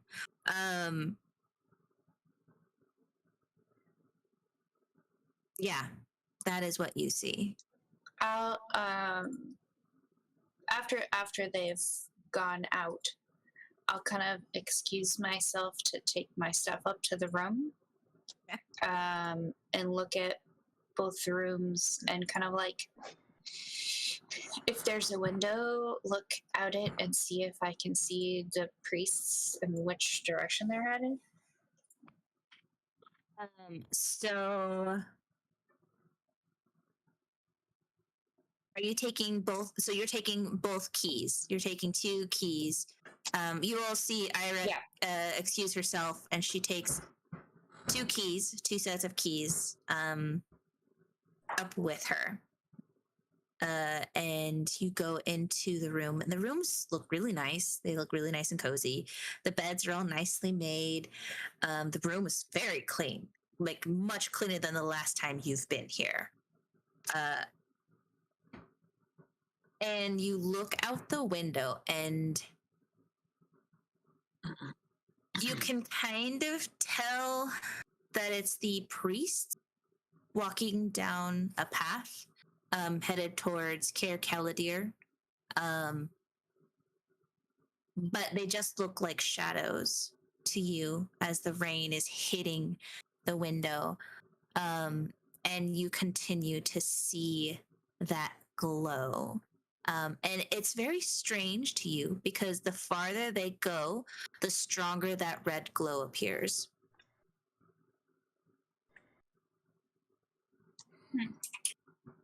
But that is what you see. Okay. And then I'll put my stuff in the girls' room, and if I don't see anything else, lock the doors and head back down. So you head back down. Did anyone else want to ask the innkeeper anything? I guess I'll get something to eat. What do we have? We didn't really eat anything. We don't know how long. I think I'm hungry. I'm gonna get something to eat. All right. What would you like? We got the stew. We got the hair. We got the some mutton. What's a hare? Oh, well, hair, you see, is like a beast, but a tiny beast, and they make this terrible sound when you catch them, and it's like, oh, and it just pierces your ears. It's what Shadow has here. And Ivor points to Shadow's plate. And what kind of a flavor does it have? Oh, it's a very gamey flavor. It's kind kind of grassy, but in a good way. Interesting. And what else? You said you had stew, and then what else was what is stew? Stew is like a hearty soup. It's not quite a broth. It's a little more thicker to it. Like it's got like animal heart. Potatoes. It's got carrots. It's got celery.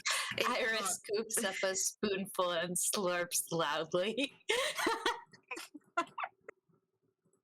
It's got a special blend of seasoning that really just packs that punch, and the pieces of chicken meat in it. Like chicken hearts. Is that what you're saying?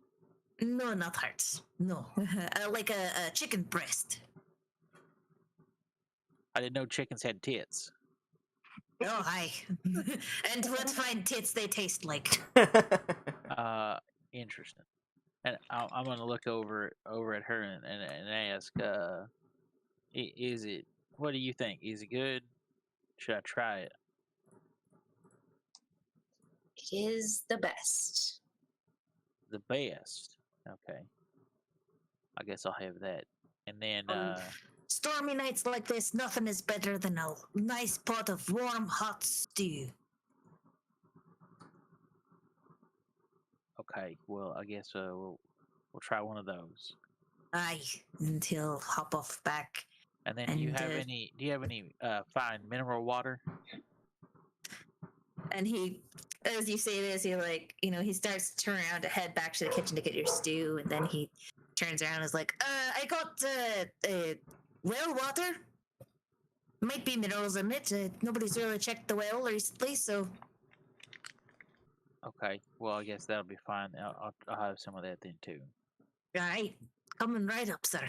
And he'll go through the door and put all that together, and a few minutes go by, and then he comes out with a glass.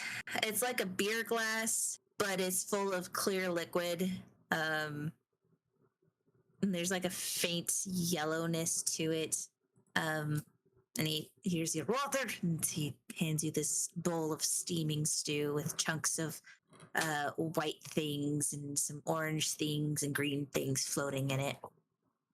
And so here's your stew.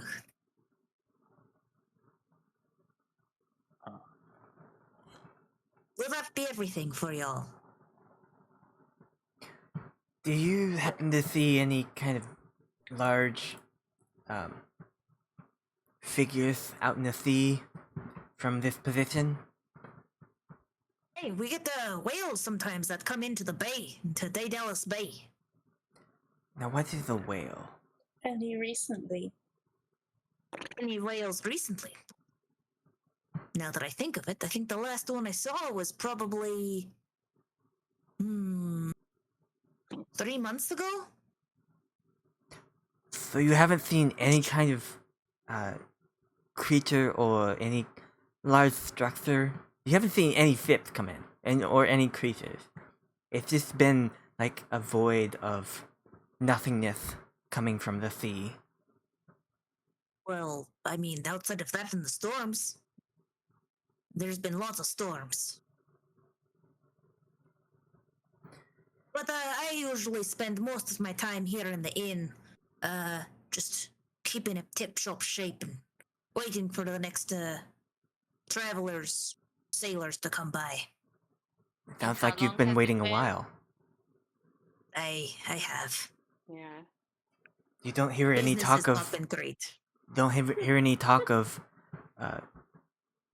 anything coming in. You must hear some rumors. Well, rumors. And he starts to scratch his chin. And he's like, well, let's see, there was the rumor about the mayor sending his man off to the mainland. There's the rumor about the sickness going around. There's one thing that's been happening in town that's very strange. Lately, every time I've gone into town, there seems to be a strange flower arrangement that's been around people's doors. Seems to be some sort of red flower. I don't really know, but They have it on their doors, but not every house. And I tried asking about it, and people just avoid it, like it's offensive or something. Are they above the door? Just on the, like, next to the mat? On the door itself? They appear to be above the door, well, like on the door hearth, the sill, the top of the door frame. They seem to be just hammered in. But you don't find these symbols offensive? It's called a lintel. I No, mean, I'm pretty it's just a sure- flower, but I'm pretty sure that's a bean. No. no, I don't find them offensive. I'm just curious if it's like some sort of festival or something, but nobody really talks to me about it. Mhm. And you haven't had Um, any visitors since the ship stopped coming? A few farmers, a few religious clerics, and the like, but no sailors. The sailors have been dwindling. There are a few that would come by on the last ship about a month ago, but they just suddenly stopped coming. I figured maybe they got on a ship or built a ship or something and they left. But the last sailors I saw was about a month ago. Okay. You say you have farmers. Does that mean Maybe you're they said- self-sustaining? Maybe they settled down and they started a relationship. Oh my God. Maybe. Maybe they decided, maybe some of them are the farmers, but I would have recognized them. Sailors have that certain kind of gravitas, as it were. Do I? cause you physical pain? The pun? Yes. Yes. Do I get the feeling that Klaus is the same as when I have seen him in the past? Roll an insight check for me with advantage. Add advantage because you know this guy. Anyone else is welcome to roll an insight check on this man, but just a normal insight.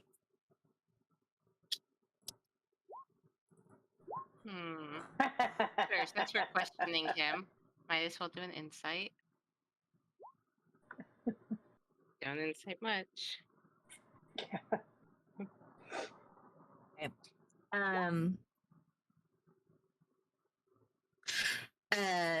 Mr. Jim, you look at this man and you can see that he is like,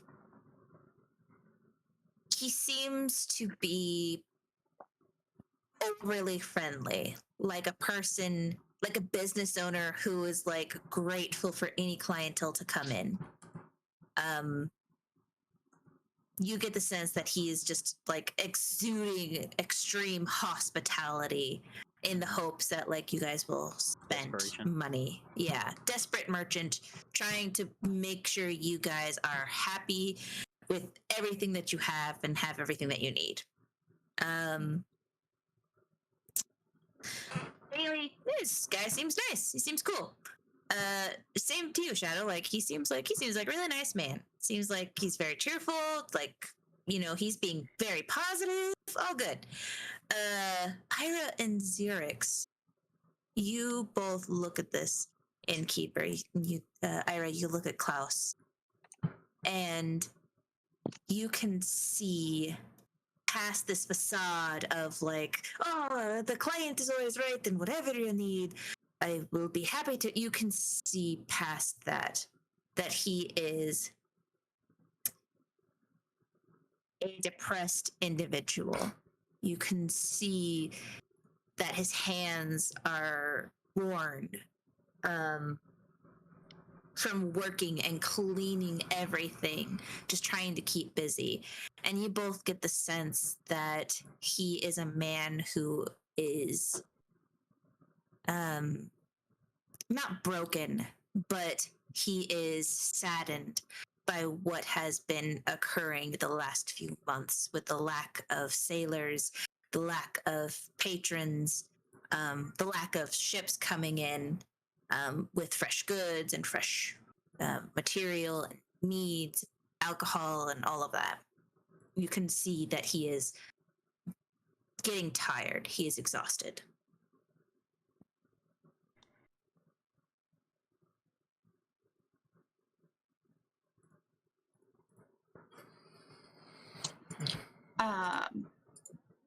Ira will kind of lean over to him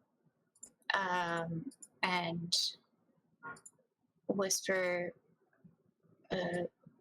between you and me, my friend, that first one is true. He belongs to the sea now as well. If you see or hear anything else, please let me know. Of course. Anything for you, Ayre. As you know, I owe Captain Rosalie a lot. And so I will honor that debt to you, my friend. But if there's anything else you need, please let me know. I am here at your service. To kind of the whole table and not really being quiet, Xerix will say, if you've heard of any jobs that need to be done, I think we might have some arrangement happen. It seems as if there's some wariness with the weather and all the lack of tourists and working people here. Asking Klaus for if he knows of any work or he has work. And Yeah. the table, I guess. Okay. By judging, like, he can see that he's tired. Judging, Mhm. like, by that, maybe there's some opportunity that is on his mind that he's trying to hint at, but is too shy to mention that to a group of first travelers in a long time.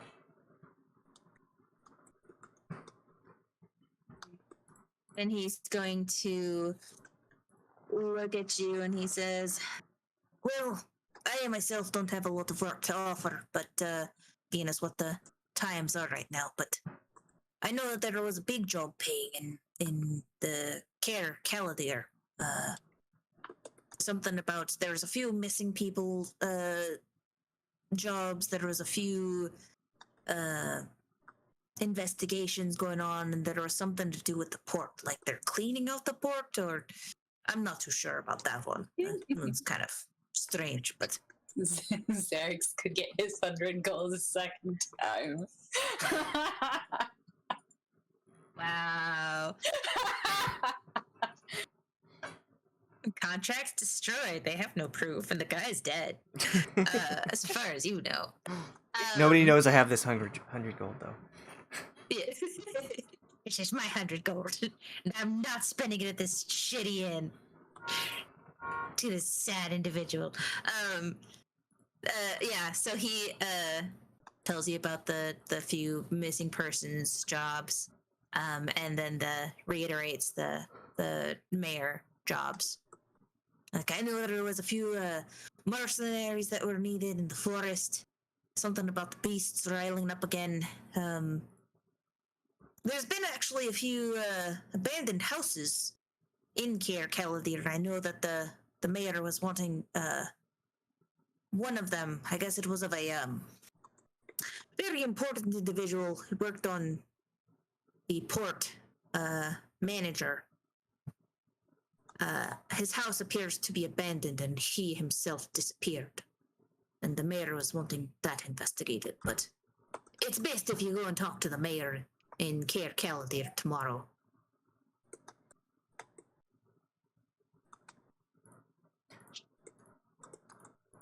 But if that's all you be needing, then I'll be out in the back.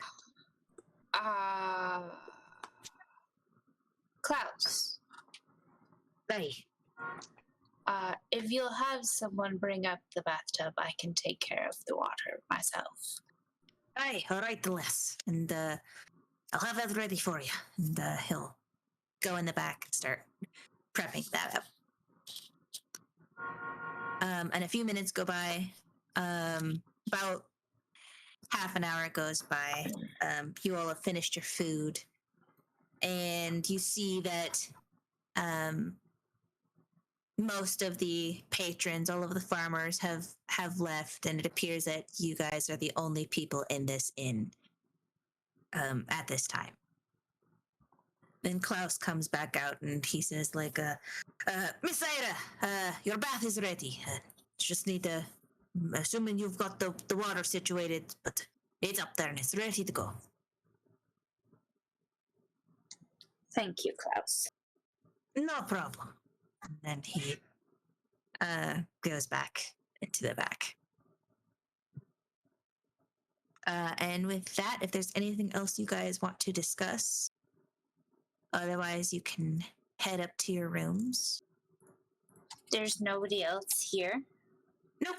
Everybody else has left. All the farmers have left. You saw the priest leave earlier. Nobody has come in either since you guys have come in. I'm gonna tell everyone about what I saw earlier.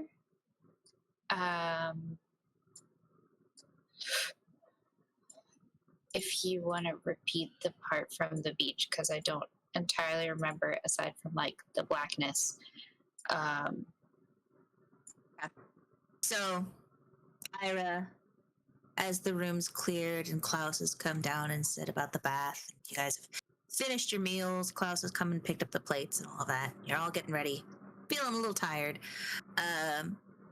Ayre turns to you all and says, on the beach, where we had woken up, I had used my stone to look through, to investigate, to see what I could see. And this is a special stone that I have, but it showed that all of the pieces that were from our ship that we were on, all of the pieces had this green, sickly yellow glow to them. And the ocean had that as well, except for out past where our ship had been, normally where ships come in to the port in that direction where the ship had been. It was solid black, like there was a raging storm out there, even though there wasn't in real life. In looking without the stone, it was just normal cloudiness, few rain, but nothing deep black like that. Are you also telling them what you saw with the priests? Yeah. Okay. And she also tells you all about when she had noticed the priest's leave when you guys started to talk about the shipwrecks and what's happening, and how she saw their pendants that had the upside down Talos symbol. They had a faint red glow to them. And when she had seen the priests leaving and she had gone upstairs and looked out the window, she saw their shadows, their silhouettes of them walking off in the distance. And the farther they got from the tavern, the brighter glow the pendant had, so that they became a point of just these bright, shining red lights fading off into the distance. Oh my gosh. And she tells you all this. I almost wonder if the brightness was in response to their proximity to something in town. Because whatever is going on, it seems to be centered on the town. The what is Talos? Talos is one of the gods of this land. Oh. Yeah, so Ayre, you know Talos to be a god that some sailors worship for hopes that like he will go easy on the ships when they travel on the ocean. But you know Talos to be the god of storms. He's also technically a war god, and he can be very chaotic. Just suddenly, if you earn his ire, he will torment you with the most horrendous storm and sink your ship, as the sailors say. How much is told to us? Yes. So perhaps it is Talos' wrath on the port town, or even something else entirely, because their symbols were upside down, which is strange. Stranger still that they walk about this way openly. How do you go about getting Geldloth's favor?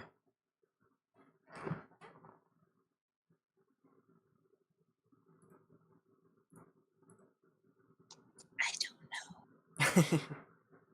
DM? How you go about getting Talos' favor? Yeah. Is that what you're asking? Mm-hmm. Okay. Let me actually look this up real quick. Because if he's upset, then that means that something bad has happened, and if you want to like make peace with that, then you gotta do something. you know, usually it takes like a guy yelling, "Oh, Talos!" and like, "All bow to Talos!" Like, you know, that's how that pleases him pretty much. He likes that. Likes when people yell. That's pretty simple. He likes rituals done. Specifically, and Lyra, you being a paladin and a sailor background, soldier background, being around sailors, you know all of this through your job as being a sailor. But you know that like Talos, like a lot of the sailors on the ships have this ritual of like certain things you can and can't do to try and get Talos's blessing. One was like, don't touch any of the lanterns because you can't mess with the lights. One is making sure that there are no broken mirrors or spilled salt, that there's no women on ships. I mean, excluding you, like you have to earn that right or be blessed by Talos. A lot of the sailors saw you as being blessed by Talos because of your bloodline, your heritage. Talos, he's kind of a fickle god, right?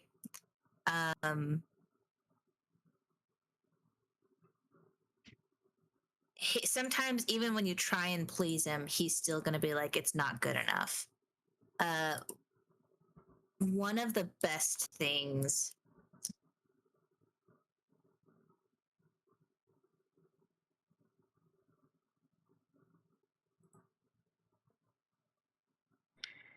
Whoops.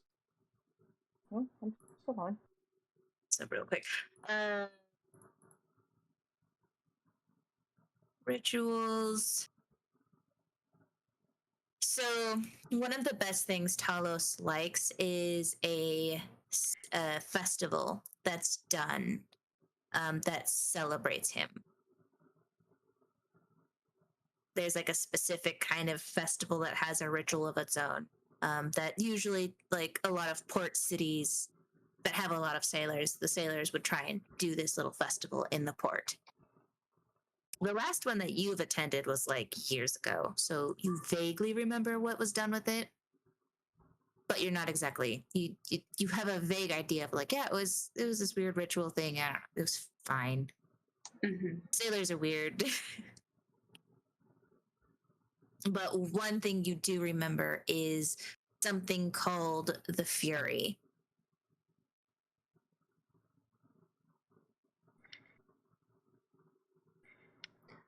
You seem to know a lot about him. Are you one of his followers?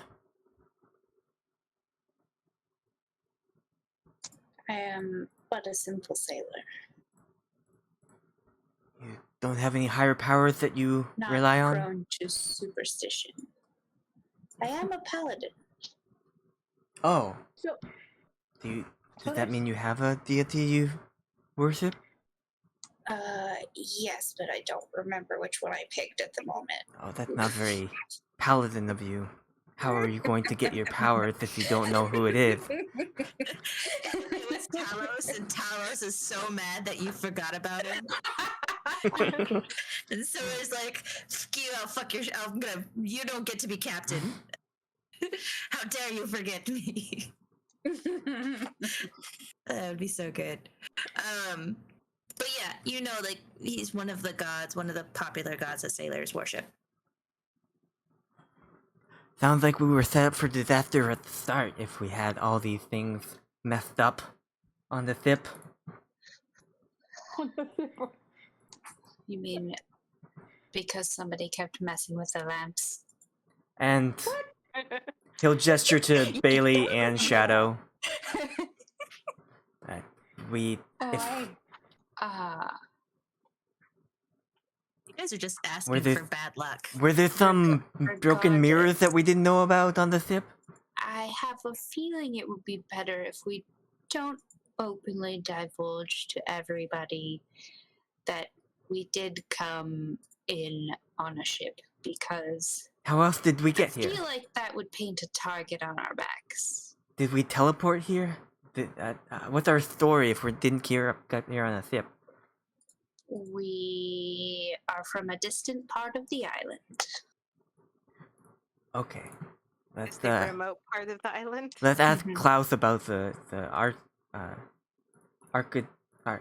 agricultural and the history of the island, so we have a backstory. Why would If you that's do the this route. to me? Good idea. I mean, that doesn't have to be RP'd. Oh my god. You can Well- tell us later. Dude, if you guys just keep going on, go to bed, and then go to town, you will get all of this information. You don't have to pester Klaus. Poor Klaus. He's our only likes it, but he contact right also- now. Poor Klaus. Well, He's like, oh Bei-leigh- god, I really hope they pay. I really hope they tip.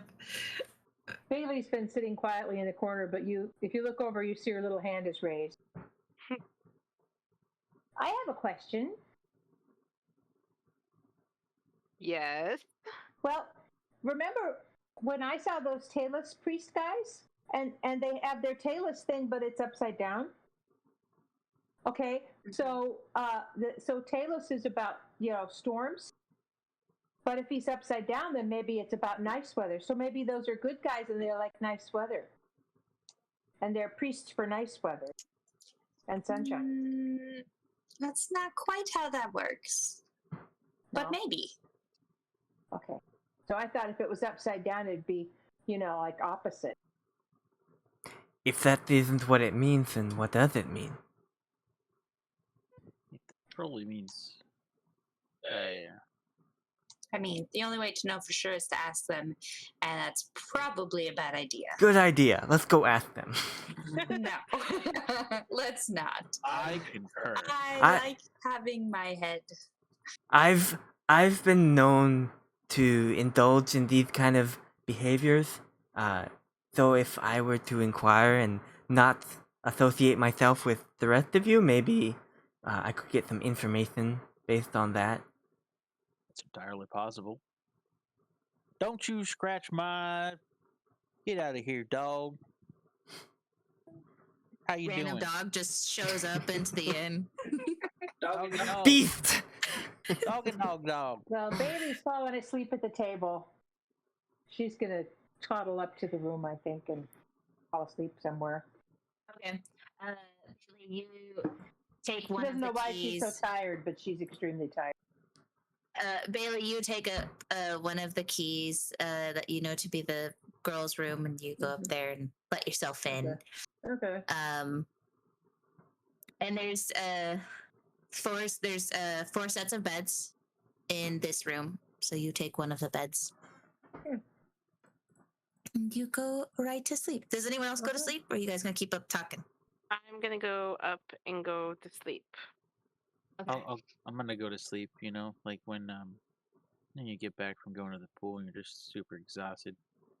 It's gonna be the same. Yeah, like being out in the sun or experiencing a horrible, tragic event. Yep. All of that aggression and oh god, what's it called? It's trauma. No, it's not trauma. It's like Having your memory wiped. oh my god, it's a hormone. You Adrenaline? experience, yes, Cortisol? there it is, adrenaline. All of that adrenaline that was like pumping through all of your veins, and you're just like super amped and like very aware and alert, and now you're just like exhausted. Like, don't remember Or what it's stressed. called once it goes away, but it's kind of like having a sugar high. It shoots you up and you are on edge, and then when it goes away, you're so exhausted because you've been on edge. Like, Yep. Yeah. could just be like a cortisol thing. Did Klaus go into the back? Like, is he out Yeah, in the he- main area, or? He went out into the back, and then he came in, and he was like, "Well, if there's anything else you need, don't hesitate to wake me up. But I'll be up in my room, trying to get just a little bit of sleep in before the next day comes." And that's what he goes and does. Okay. Dooby doos. And with wait. that, you. Oh, sorry. Go Oh, ahead. no. I was gonna say, when he leaves, it sounds like everyone except for Ayre and Xerix are downstairs still. Did Ayre go upstairs as well? I went upstairs and came back down like almost immediately. Right, but sounds like everyone's going to bed. Are you following them?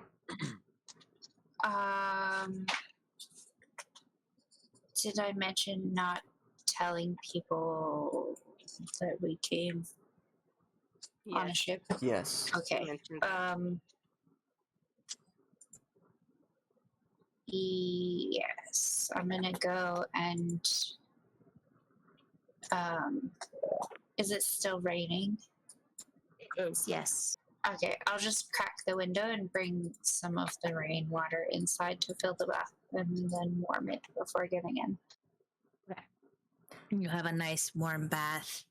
It's very relaxing and getting all of that salt water out. With Mm, everyone Go ahead. gone, Xerix is gonna do some poking around. okay. He will, like, since he has found out that the tavern owner has gone to bed, he will look at behind the counter, just like do a general investigation roll or investigation check for like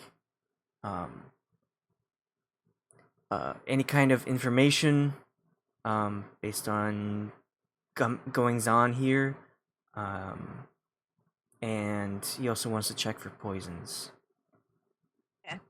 With that, let's take a.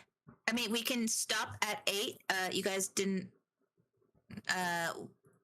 Or if you guys want to go a little past 8, then I would say let's take a quick little 15-minute break while I RP this with Alex. Does that sound Okay. good with everyone? What does everyone want to do? Fine by me. Yep, I'm fine going a little over. I'm trying to see if I can figure out who I had picked because I know I looked it up. I just didn't write it down apparently. Okay, so we'll take a quick little 15-minute break, and then we'll go to 9 tonight.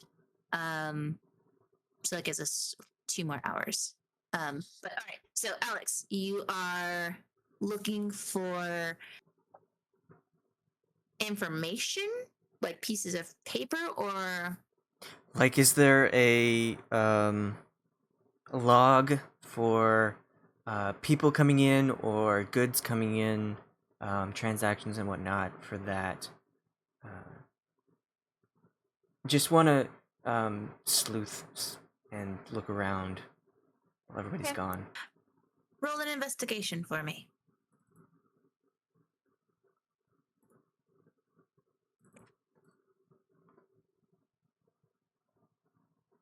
13.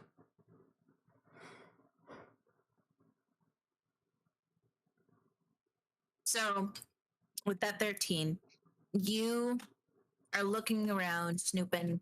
You find a bunch of alcohol.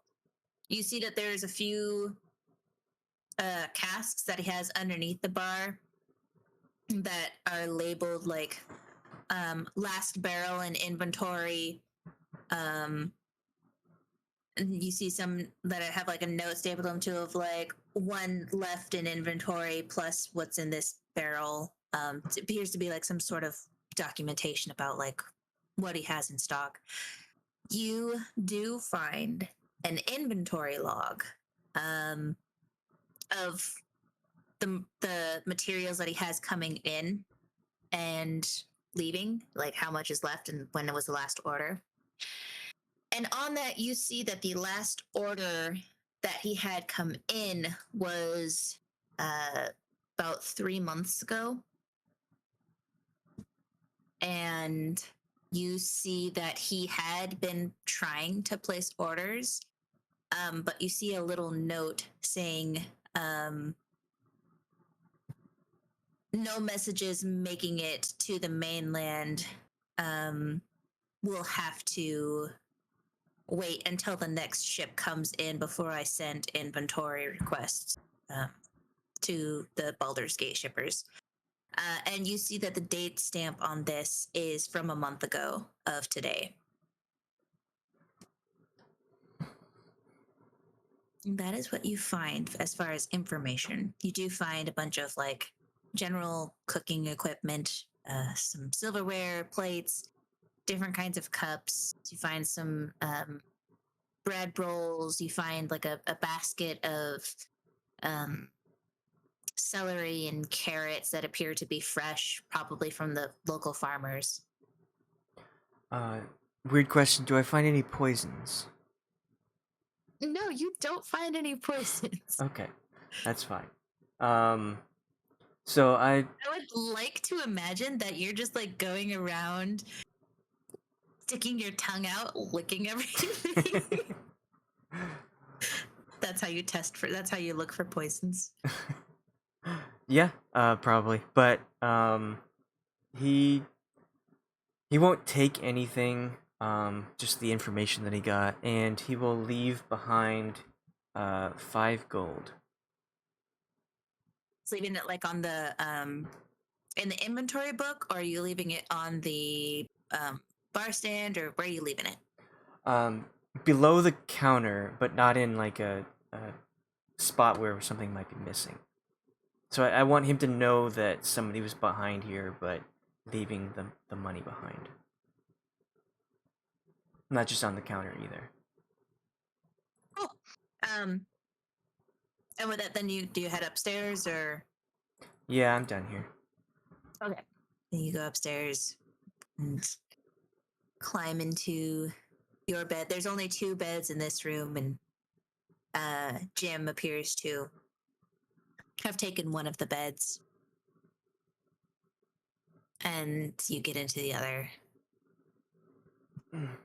Sweet. And with that, we'll take this break. Well, everyone else is taking the break, but we'll be back in 10. All right.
you get a sense of clarity that you were behaving strangely yesterday. Each in your own ways. Like, obviously you, because you were just super paranoid and uncomfortable by Jim. But as you wake up this morning and you're going through what had happened yesterday, like, wow, that all actually happened. And then you realize you were so uncomfortable and kind of rude to Jim. And how distrusting you were. I'm thinking I owe him an apology. Yeah, you're kind of feeling like I was kind of a jerk to him. Yeah. And he didn't do anything wrong. It obviously wasn't him. Like, he was one of the people that came down and helped us investigate what happened on the ship. So that's how you're feeling. Jim, your confusion has lifted and you've been thinking about it. And with this refreshed brain that you have, you're just kind of like, okay, there's obviously something weird going on here. Something that I can't explain, and that's okay. Because, that's just kind of, I guess, how the world works sometimes. Sometimes it's okay if you don't understand what exactly happened. Just don't let that bring you down and affect the rest of your mood and your day. And you kind of understand, like, the ship went down, things attacked the ship, and it was a sense of survival. And that's kind of how you're feeling. Like, it all happened so quickly, but you kind of understand what happened now. Bei-leigh, you wake up and you remember everything that happened to the ship. You remember the drowned, you remember the tentacles, the strange ritual that you found in the bottom of the ship, the dead body, the orc, the weird individuals. You remember the drowned coming up onto the ship and taking the sailors overboard, not even attempting to attack anyone. You remember the captain saying, "Get the barrels," and we're blowing up the ship, and you remember the fire was so gorgeous. Yeah, That you was remember just a highlight. that as you had lit, you cast your flame to the barrels that were on top, and you jumped backwards into the ocean. You remember splashing into the water and swimming away as the ship exploded, and then something brushing against your leg, and you remember being pulled underwater. And then waking up on the beach having no memory. And you remember all of that. And the rest of you are no longer, you can all remove that point of madness. You all have this new sense of clarity to what happened. But you all wake up. Oh my and you all head downstairs, and Klaus, there's a few farmers in here. There's like 3 other patrons in here just getting an early breakfast in before they head out to the fields. And Klaus was like, good morning, y'all. I hope you slept really well. Is there any breakfast I can scrap up for you? Before Geldloth, gotta get the L in there, sits down, I want to kind of like touch his arm and like, hold him back a minute, because I want to apologize, be like, okay, when I woke up this morning, I realized that I was really off yesterday, and in my behavior and stuff, and that I was really rude to you, and then you did nothing wrong. I just want to let you know that I am okay with you, that it wasn't you, that there was just something weird happening to me yesterday. And I'm sorry.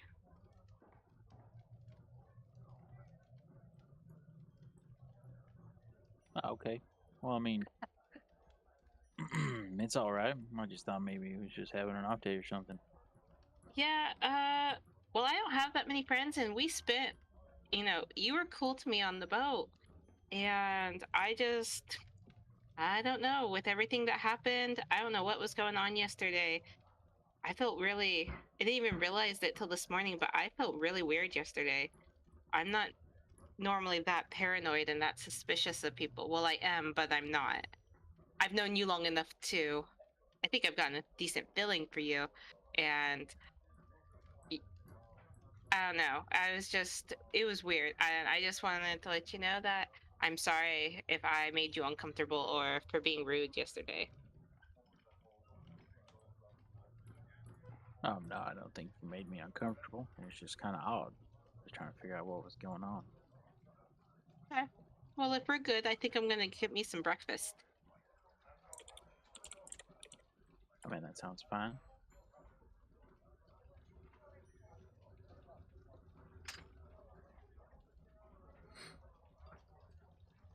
Does everyone go downstairs? Yeah. Okay. I remember everybody now. So you all go downstairs, and Klaus offers you guys some bowls of porridge or fresh fruit, and milk or tea if you'd like something to drink. And you all see that there's it appears to be as you kind of look through the windows, it appears to be overcast, but it's only lightly raining at this time. So that's nice.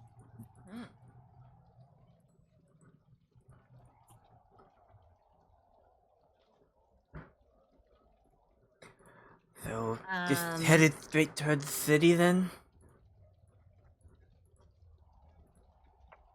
That's where I need to go. Well, I don't see any reason to head back to the beach. Have you been here before? I have, though it has been quite some time.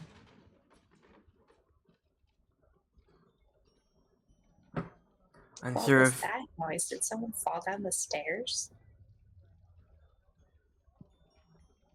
Unsure of anything else to do here. If there was something more before we head into the city. How far is it to the city?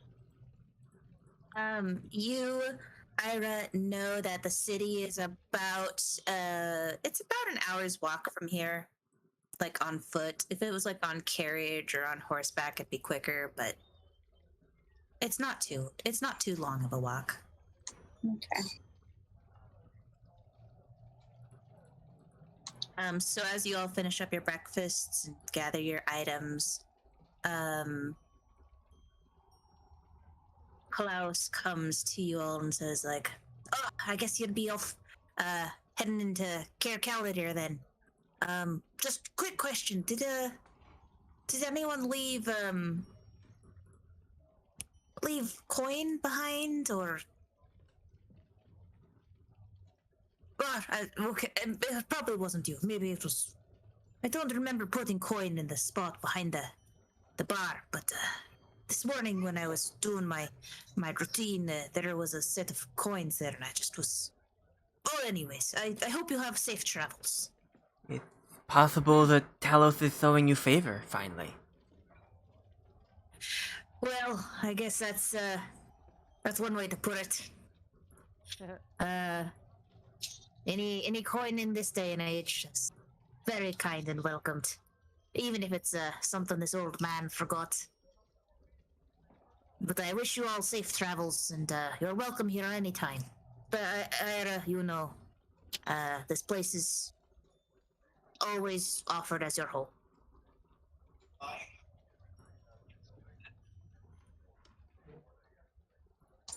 Ayre just kind of nods at him and continues to sip her tea. Okay. Is there anything else you guys want to do before you head off? Nope, I just want to eat my my porridge, drink my, I don't know what I'm drinking, but drink whatever I'm drinking and head to town. Okay. You all finish up your breakfast, gather your things, and hop on their trail. Ayre leaves 5 gold on the table for him under her cup.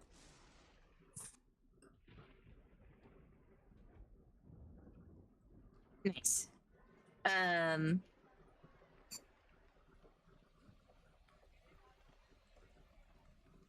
with that, And reminds the party not to say anything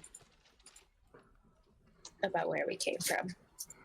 I still don't understand that part. Like, how are they not gonna know that we're not from around here? Well, it's a fairly large city, so we could be from somewhere else on the island. We just don't want anyone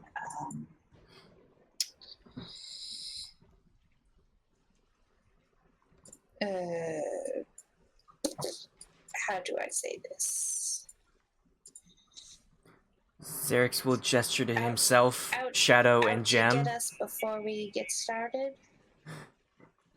We aren't exactly Investigating. fitting in with our appearances.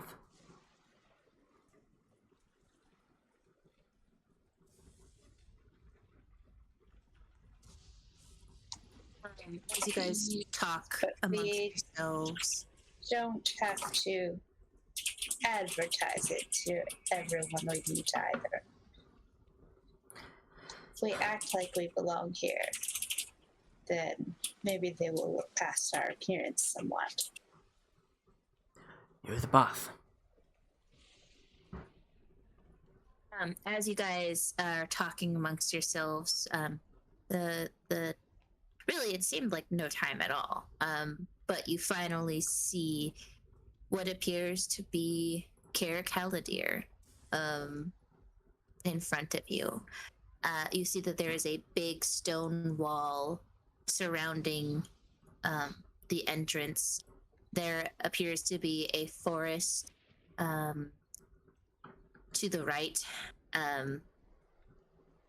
that goes very deep and far into the mainland, and then you see the ocean off in the distance, and it appears that the port would be like over here. So forest here, port over here, castle. Wouldn't the forest be on the left then, since we're coming from the south? Yeah, so the forest is on the left. And as you guys get closer, you see Ayre Caladir, and at the top, the largest structure on a hillside, cliffside, as it were, an alabaster white castle, just gleaming despite the stormy, cloudy weather. So does it look roughly like this? Like I can see a decent amount of the buildings. I mean, this is the Ayre. You know, you've been here a few times in your backs and forths from ports, but this is the biggest city in all of the Moonshay Isles. So Ayre will take out her monocle and take a look at the city, paying particular attention, I guess, to like the castle where the mayor would live and Temple of Talos or whatever, etc. Major points, and then just kind of like looking around as they walk through, looking for the flowers that Klaus mentioned, just anything else that looks odd. So, like, you're doing this as you walk into the through the gate. Okay. So, like, so that I can see the city as a whole, but then also, like, as we're walking in for the rest of the 10 minutes that it lasts.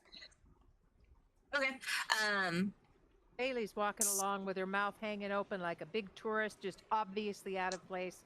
And she's saying hello to absolutely everybody we go past as if they're, because she's not used to being in a big town. So she just says, "Hi, how are you?" to everybody as we go in. That's it.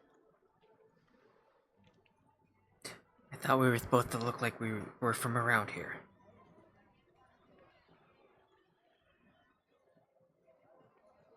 Never been anywhere like this. How could I possibly know how to look like I'm from here? I mean, you could be a farmer who has never been to the city. Oh, I'm a farmer. Yee-haw. And I'm going to start walking like I'm saddle sore.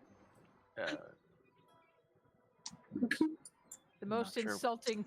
Ira just Any shakes her farmer head. Can't really tell if she's. Hello, fellow farmer. If I'm being I targeted. too am a farmer. Do you say this to like some of the people? They're Oh just like yeah, kind they of told me looking we're at supposed to be you. farmers. That's what I'm gonna do. They're looking at you and like, they're giving you weird looks. And I want all of you actually to roll perception checks. Roll those perception checks.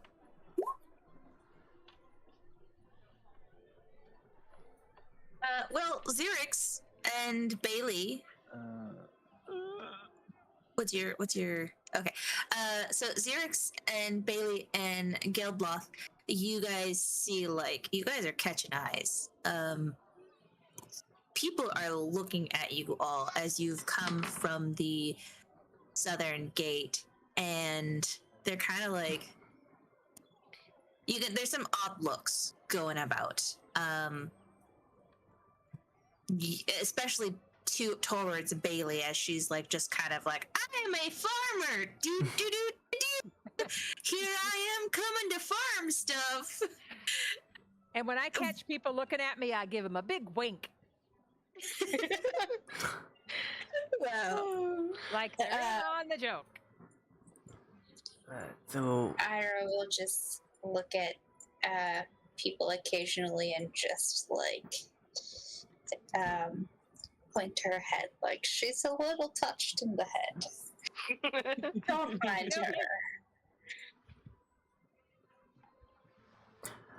her. And to Bei-leigh, she'll be like, perhaps we should be a little quieter. Oh, how to do that? I'm trying to decide. She'll settle down a little bit, She does owe these people. They did, let her tag along. She still says, I'm a farmer every 20 feet. I'm a farmer, but I'm a really quiet one. I'm a farmer. One thing you guys all notice, everyone notices this, is the attire of the people in Cair Caladir. You see a lot of them, a lot of the men appear to just be wearing simple white tunics, but they appear to be wearing a plaid cloth that looks almost like a skirt, but not quite because it's kind of like open in the flap around their waist, and then they're wearing basic leather pants and cloth pants that are covered in soot, and a lot of them are wearing just leather boots. But you notice a lot of them are wearing these tartans, as it were. But there seems to be a few different patterns. Do I recognize this as normal? You do, yes. Okay. This is just how the people of Cair Caladir. You haven't explored much of the island. You've only really been in Cair Caladir and the tavern. But do you recognize this is pretty normal garb for everyone in Cair Caladir? with the cleanliness, can we tell, like, are these farmers? Are they merchants? Are they just like, what is With the your- class, I guess? So, with your perception, as you guys get further into town, you're starting to see more finely dressed individuals. They're still wearing the tartans, the different plaid cloth. The women wear it in a shawl, and the men seem to wear it in either a sort of like a kind of also like a shawl, but like, you know, when you wear like the princely shawl, where it's like goes over one shoulder, and it seems to be like knotted a specific way, or they're wearing it as like a skirt. You notice more finely dressed individuals who wear like fine furs and gold chains about the streets as you start to realize that you are entering a marketplace. Are there any color patterns, or is it just the random plaid colors? So are they There, uniform? you do notice that there are a few individuals of different. You notice more of the finely dressed people wear a certain colored tartan. The tartan is clad in green and blue stripes with white fine lines in between. The more farmer folk were wearing a black, red, and white tartan. And then you also see hints of, or not hints, but you see people, not as many people, but you see a few people wearing green, blue, and yellow plaid tartans. I don't know if I had caught a glimpse of the priests in the inn, but are the colors kind of the same as the symbol of Talos? No. Okay. So you had seen the priests, but the priests were dressed in like mainland kind of cleric garb. No tartans. All right. And you guys are in the marketplace. Pew, pew, pew. Marketplace.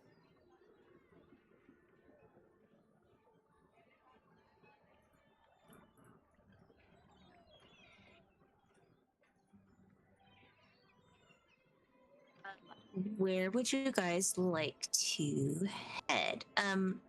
Amanda, I am going to send you a document. Actually, I'll put it in Roll20, give you access. That's what I'll do. Did we manage to have our backpacks with us so we have our You guys Golden have like stuff. Yeah, you guys have all of Okay. your equipment. Okay, good. We found it washed up on the shore. Well, I grabbed mine and Shadow's, but Okay.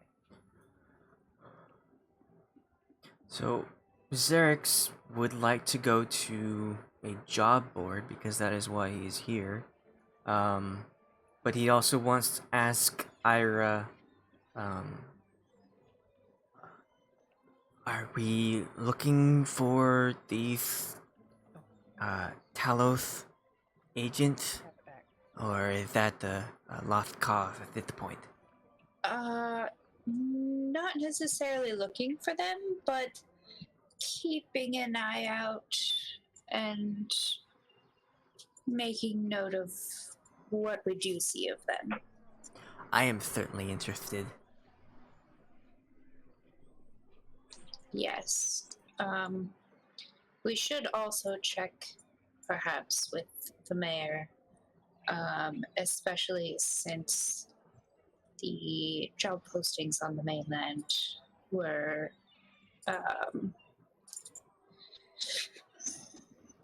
directed to be placed by the mayor.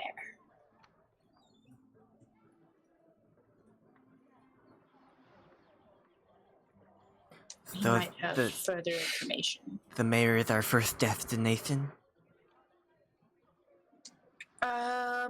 Unless we need anything from the market, I think that is our best course of action.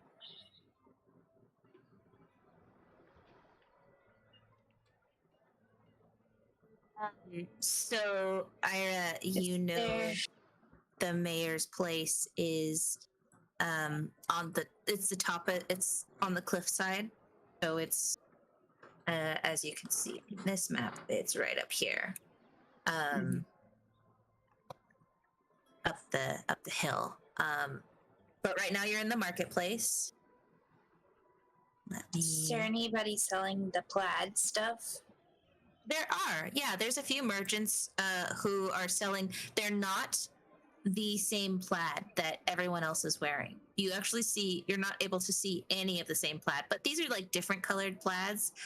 There's like one that's like purple and teal and white. There's one that's like gray, white, and black. There's one that's like a yellow and black.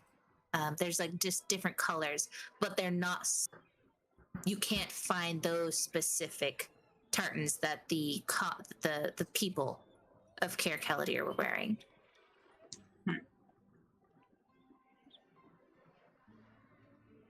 Were you thinking that we could blend them by purchasing the same ones?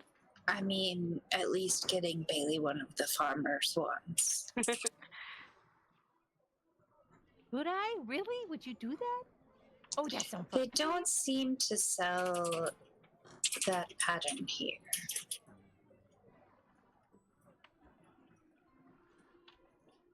So perhaps it would be best to not have any.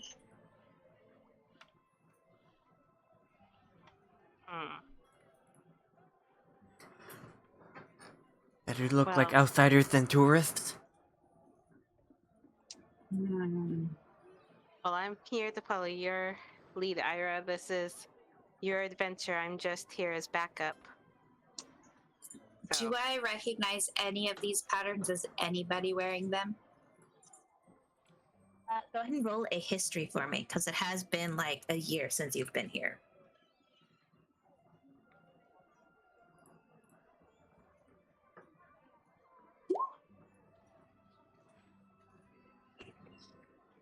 Okay, so you recognize specifically, the yellow and green pattern. Gosh, let me get to my notes real quick.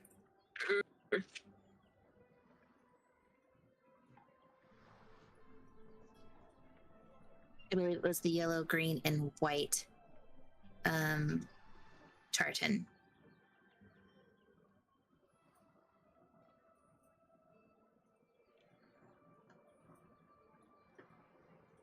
You recognize that one to be the Mac Oglar's clan. That is their tartan. And there's not as many of them because they are the ones that hold the least amount of land in this area. But you know, a lot of them too have moved to the mainland and have become like traders and sailors.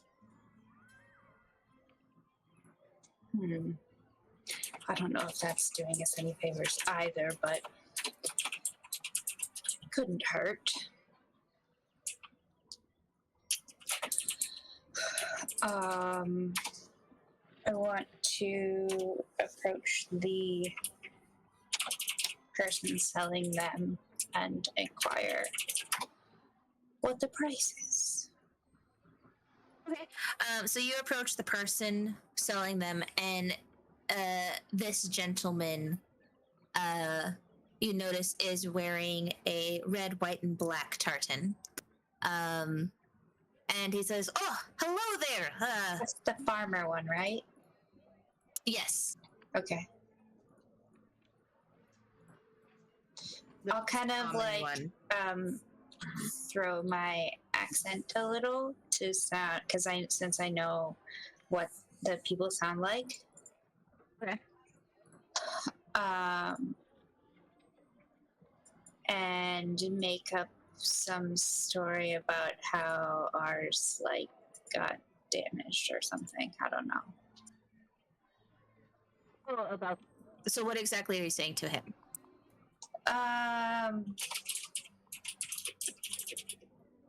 Oh, we need to get some more.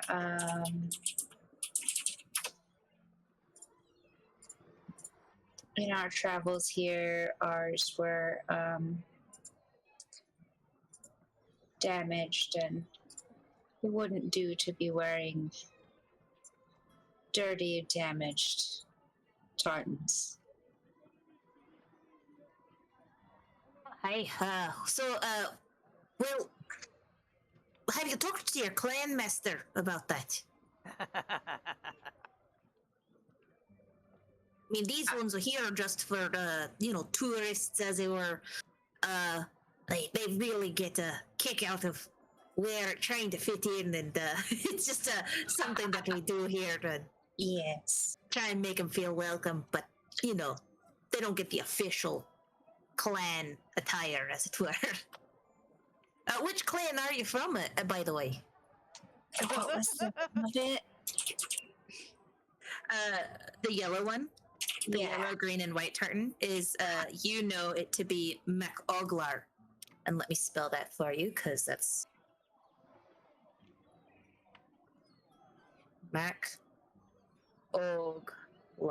Some of your crewmen were actually Mac-Oglar clansmen, always talking about like how they would come to the Moonshire Isles to visit with family and bring their money and stuff.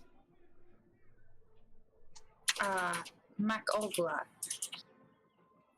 Oh, Mac-Oglar. Really? You do look like a traveler.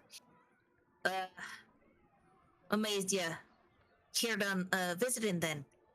It must be hard not being able to get back on the ships. Yes, it has been an ordeal. I see how it is. Well, you're also welcome to... I mean, I don't have any Mac-Oglar tartans, but I do recommend talking to your Mac-Oglar clansmen. I know that there's Xerix Mac-Oglar that you could talk to. He runs one of the local inns here in town, but I'm sure you knew that.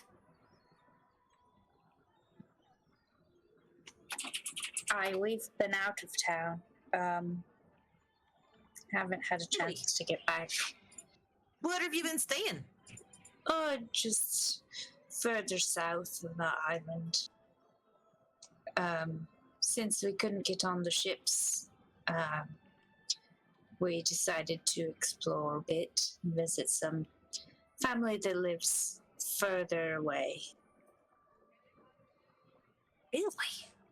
Interesting. Did you travel through the forest? I thought the forest was off limits.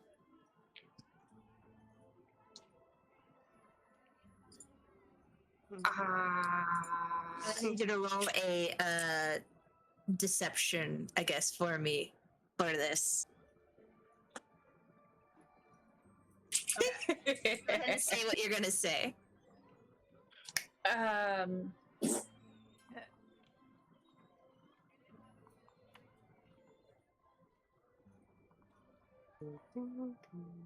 They live along the coast, so we didn't have to travel through the forest. Oh yeah. Well, that sounds reasonable. I mean, Lord knows I haven't been out there in years, so I'm sure there's lots more to the island than just here. But anyways, were you interested in any of these other tartans? Perhaps for some of your comrades. I assume they're not part of your clan. Yes. Which would you recommend? Well, obviously, for your big purple fella, I'd recommend the purple one. For You don't think it would clash too much? That's racist. No, I think it really bring out his color. It'll look great on him. For feline friend, I recommend maybe this black one. Maybe also for your person. And he gestures towards Xerix. Choose your words wisely. It's like, I'm sorry, I couldn't really tell what you were, so it's trying to be just. Anyways, I recommend, the black ones for them. And then probably this lovely yellow and black for your happy little lady here. He tries to pat Bei-leigh's head. Ah, yes, she fancies herself a farmer since we visited my family. Oh, isn't that adorable? Oh, lass, you'll be a farmer yet if you stay around. I just beam up at him. Ask me what clan I'm in. Oh, you're in a clan, are you? Dooley. I'm in the Dooley clan. Not a clan I've heard of. Oh, Irish shakes her head at him, catches his eye. Dooley clan. And all the Dooleys. Really? The big Dooleys, the little Dooleys, the little itty bitty Dooleys are the best Dooleys. Yes. How much for these four then? Aye, that'll be well, for the 4 I'll give you all 20 silver.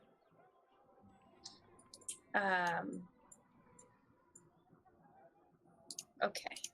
I'll hand him 22, I guess.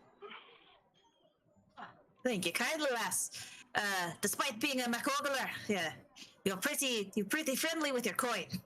Much obliged. And then he's like, do you want to wear these or would you like them packed up? I'll let them decide, and I hand them out to everyone. Pleasure doing business with you. We'll go And then- find what's his face? What did you say mayor? his name was? Oh, No, the MacOgler guy that owns the inn. Yeah. I'll just tell him that we'll go. Yeah. Barrack MacOglar. Okay. I'll just tell him that we'll go find him shortly so I can get mine replaced. Xerix would put his on and look for an animal dealer. An animal dealer, you say? Yes. Okay, so how are you wearing your tartan? Oh God. I'll just throw it around his neck like a scarf. Like a scarf? Yeah. Don't forget you can't wear any panties. No panties You know, it's now. done in the Dooley Um, clan. Oh, Dooley. Doolies know our Doolies when they see them. All right. So you have your tartan around your neck. The rest of you, how are you wearing your tartans? I haven't quite decided it, but I'm holding it and looking at it and do I really want to do this? Your tartan Okay. next. Ayre looks at Shadow and points out a couple of the ladies wearing theirs kind of around their shoulders. I'm wearing mine like a superhero cape. I go ahead and I take Ira's silent suggestion and I grudgingly wrap it around my shoulders, similar to the ladies in town. Nice. So you're wearing it like this. And this just kind of tied at the waist with the bunch in the front. Go ahead and roll a...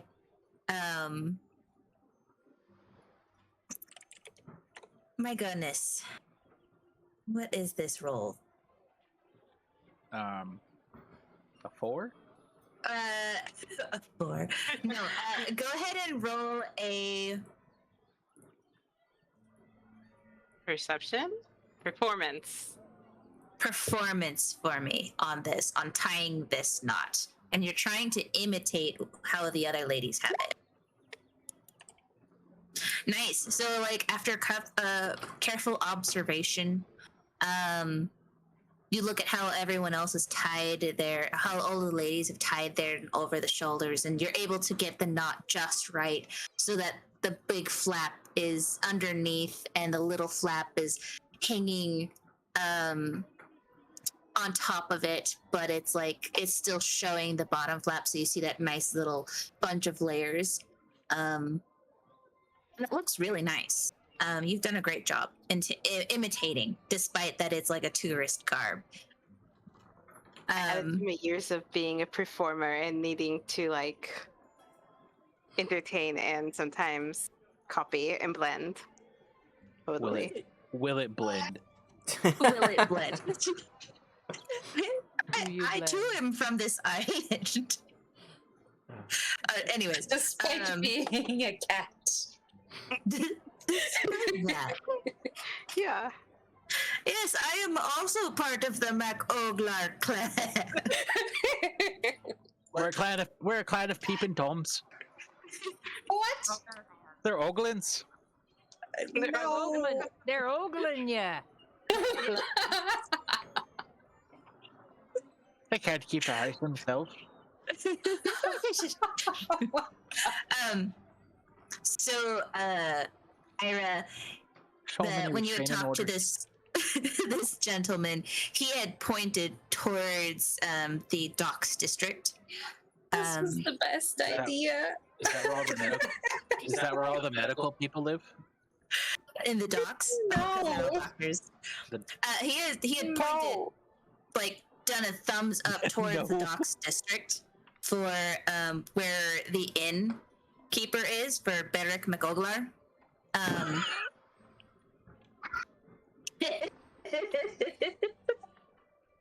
Shh. Don't make fun of my adopted clan. We're gonna see how this goes. So you kind of vaguely remember this place. It's not really an inn. You guys always hung out at the inn outside of town, but you kind of had a vague idea of like where all the sailors go, because sometimes you'd have to go after them.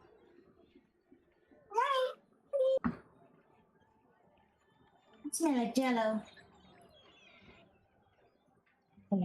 Jello?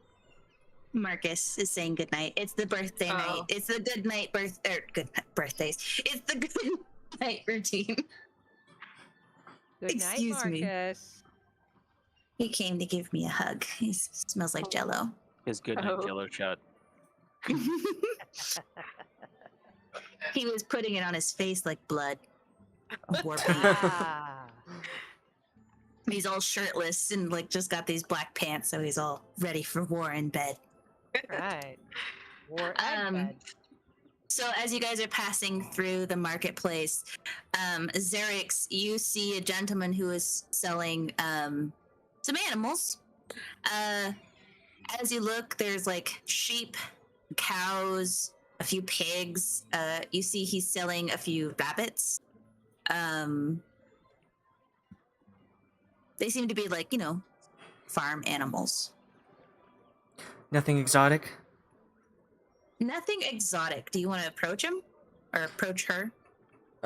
No, if it's just farm animals, I'm just gonna keep going. Yeah, you don't really see anything exotic.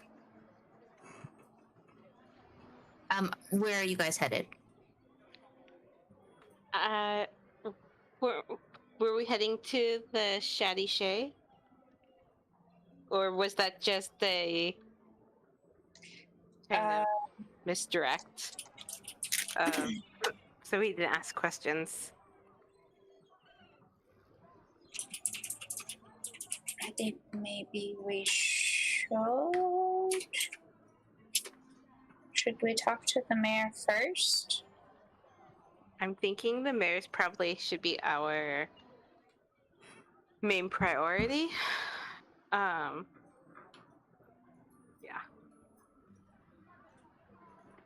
On our way to wherever we're going, I'd like to keep an eye out for any religious people. Like priests or whatever. If you are headed to the mayor's district, Ayra, if you look at your map, based on your memory. Yes. Did I see anything? Also, We'll get to that in just a second. Okay. So, you know that the docks district is where the Shadishay was, and you know that you'll have to go through the castle district to get to the mayor's keep, which is the citadel of Caer Caladir. And as you start to direct everyone towards that direction, you all start seeing that these buildings look a little nicer. They're cleaner, they're bigger, taller. You see more finely dressed individuals wearing the what was it I said? Red and blue? blue and green. Okay, I didn't write it down, so That's the one I wanted because it's blue and green.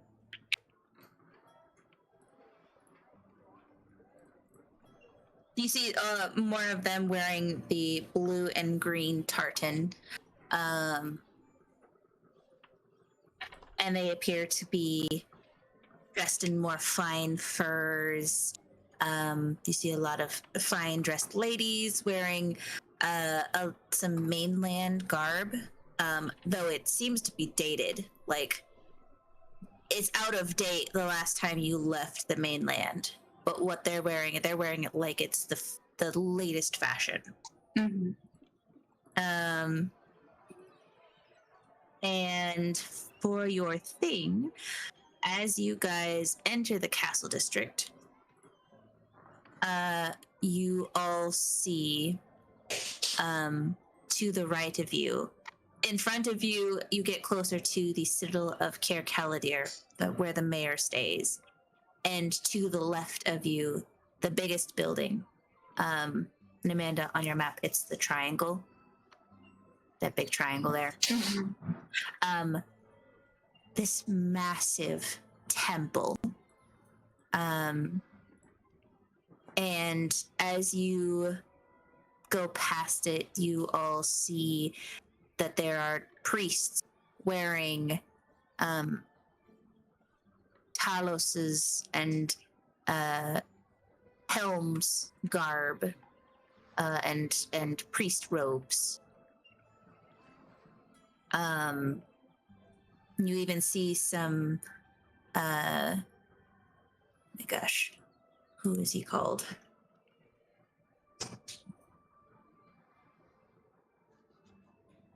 Ogma. You see some Ogma robes, priests wearing Ogma robes. It's just a general temple, and it appears to be a temple to a few gods, not just one. I want you all to roll perception for me if you are paying attention to this temple. You don't have to if you don't want to, but if you're looking at this temple and these priests, I see right through the temple. I was just Okay. gonna say, like, as we were like walking around through the place, like I have no what's the word? Nothing to compare this to. So I would still be like looking at things and observing everything I could, but like I have no reference to think something is off. But I am aware that like I was affected the other day, right, by the confusion, by yesterday by the confusion. So like I'm acutely paying attention to people and like how they act. So, you guys see these priests coming out of the temple, and you all notice that they're all wearing the correct symbols. There's nothing off about them. There's no upside down Talos symbols. There's no strange, unknown gods symbols. They're all just seem to be like mainland priests. And they all seem to be like kind of some heading to the Citadel, some heading into different areas, some heading into the docks. They all just kind of seem to be not acting weird. None of them are acting strange. They all seem to be behaving pretty normally, as far as you can tell. You don't have to name names, but do we recognize what kinds of gods there are? Like, I've heard that Talos is the storm god, so what is the general idea of the rest of them? You kind of get the sense that a lot of them, the symbols that you have seen are sea gods. Some of them are sea gods, some of them are knowledge-based, some of them are luck-based. Nothing sinister. No dark gods. When I was looking at the city at the very beginning, did I see anything through the gem? When you entered the city, you didn't see anything. When you had gone through the market square, you got a sense that there might have been a few stalls that were selling some strange things. Like they had that kind of odd greenish sickly glow. But when you had passed the tables, they were like, obviously they were stuff from the beach. They were like some brushes, some cannonballs, some Was there anyone that had like only those? No, they were just kind of scattered around.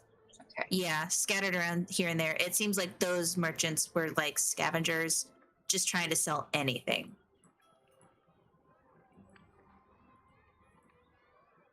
But you do get a sense with your true sight. As you pass this temple, you get a sense that you see the temple glowing bright white.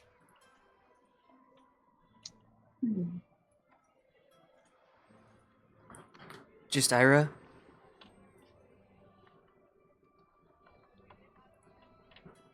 Yeah, just Ayre. Excuse me, because she's looking through her stone. Okay. Like she keeps going through and looking through her stone as you guys are walking. But Ayre, you gesture towards Caer Callidyrr, Citadel of Caer Callidyrr, and like that's where the mayor is. So,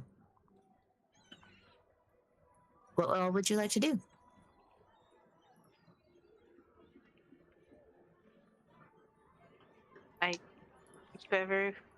I kind of look at everyone's like, okay, so are we gonna go see the mayor then?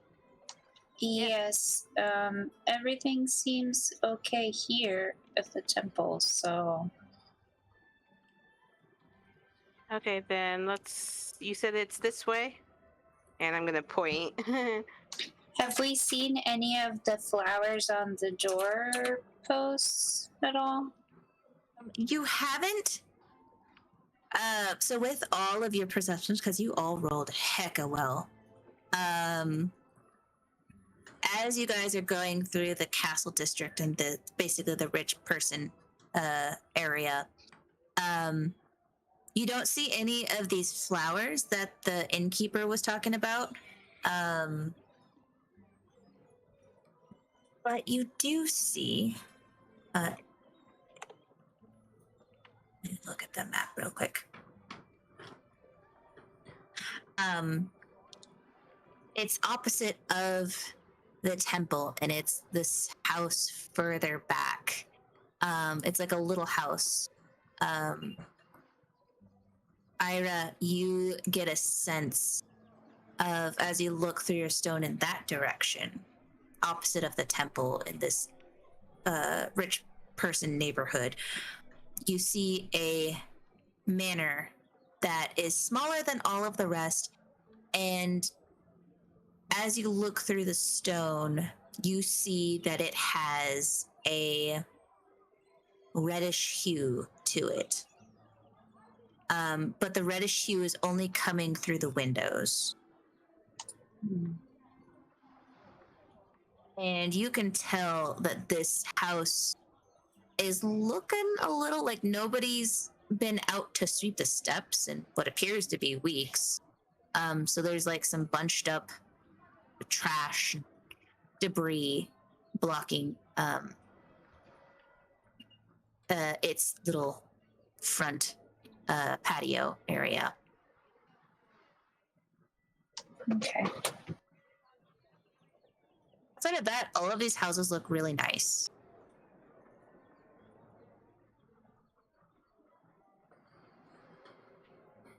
Do you continue on? Xerix Do would, care, Yes. Cavalier.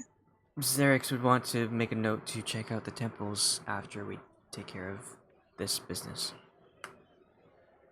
I will move you all to the mayor's office.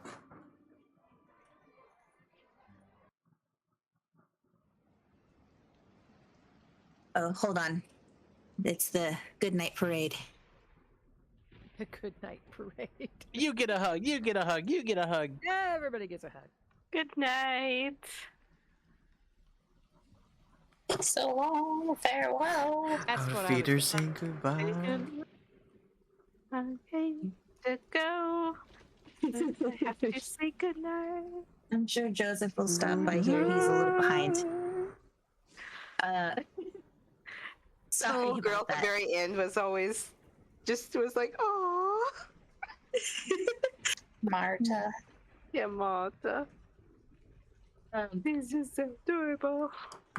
So you guys all get to the top steps, and there's a few guards standing by, but they don't stop you or anything. The gate is wide open, and you walk into the Alabaster Castle. Oh, this is the wrong audio. And Shay. despite the size of this castle, it is massive. It is it's the tallest building as far as you can tell in like this entire city, if not the entire island. Like, you haven't seen the rest of the island, but you're pretty sure like this thing is massive. And it looks old, very old, but well kept. And you walk in to the doors, and a butler approaches you and says, "Hello, do you all have an appointment? May I ask why you're here?" We are here to see the mayor. May I ask why? Or what is your purpose? We have been conscripted to take care of some tasks. May I ask who conscripted you? He did. What she said. Xerix did? I Is that... no, I think she the pointed to mayor. the mayor, yeah. Yeah, Or the gestured mayor. to the mayor. Right. All right, very well. I will inform him. If you all may please be seated. And he gestures to like a row of seats to you all. And you all, I assume, take your seats. Mm-hmm. There's a few other people that are sitting down. They appear to be like, some of them maybe attempted adventurers. They look homeless. They look like they're noobs. More or less than us. Oh, how cute. And you hear like the butler, a few minutes go by, and then you hear the butler come out and be like, "The mayor will see you all. If you would please follow me this way." Oh, He brings you. I follow first. He brings you into this room. There is 2 chairs, as you can see. And then there's also a little sofa over here. And you see the mayor, Donovic, sitting at his desk. And he just gestures to you guys to take seats. While he's finishing up some notes. What do you all do? I will sit Alright. on the arm of the couch. I sit in the chair across from him. I go stand right up next to his desk and lean way over to see if I can see what he's writing because I'm really curious. I'll stand between the door and the desk.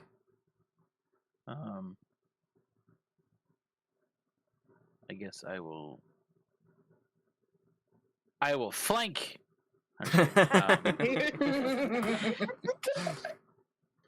Somebody right behind him. I'm gonna look at the books that are over in this area. Okay. Are you able to read?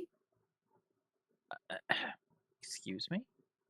Like, is your character illiterate? Is he able to read? I mean, I would think so. Okay. I don't know. It's so not something I thought about. You look at all of these books, and they appear to be books on like accounting, on economics, on general governance. You see some books about history of Caer Caladir and the Moonshade Isles. They seem to be kind of like all nonfiction. Nothing interesting, really. Okay. I mean, it's intriguing. Just see what. It's like documentation on if you were to kill this guy and take over his job. Like, it's good to know that there's a manual left behind. Governing for dummies. I'm sure that makes him feel very secure. Right? And then he finishes up his notes and he looks up at all of you and is like, all right, so where have you all? Are you more farmers attempting to try and take on some of the jobs? Trying to unionize. I'm gonna whisper. I will not have it not on my town. I'm gonna reach up and whisper at. I am a shipless captain. You can hear me. You're very quiet. Go ahead. Oh, okay. I was We gonna were say, scared shipless. I'm gonna reach up and whisper. I'm not really a farmer. He looks at you and he's like, clearly. I'm really good at pretending. I could tell by the tourist garb that most of you are wearing that you're not from here. So where are you from? I am from all over. Are you from the Moonshade Isles, is what I'm asking. No. No, but we're trying to keep that part on the down low. Explain. I'm a very busy man. I don't have a lot of time. I am a shipless captain. My ship and former captain and crew are currently in the, what is it called? Bay? Dallas Bay. They belong to the sea now, and rest at the bottom of the bay. This is what is left of the souls aboard my ship. And you were the captain? I was the quartermaster. The captain went down with the ship. So, yes, I am now the captain. May I ask who the captain was prior? Captain Rosalie. Captain Rosalie. The captain who was supposed to be bringing the ship that had all of the goods and the Chancellor MacLear aboard. He also belongs to the sea now. I want you all to roll insight if you are paying attention to the mayor. And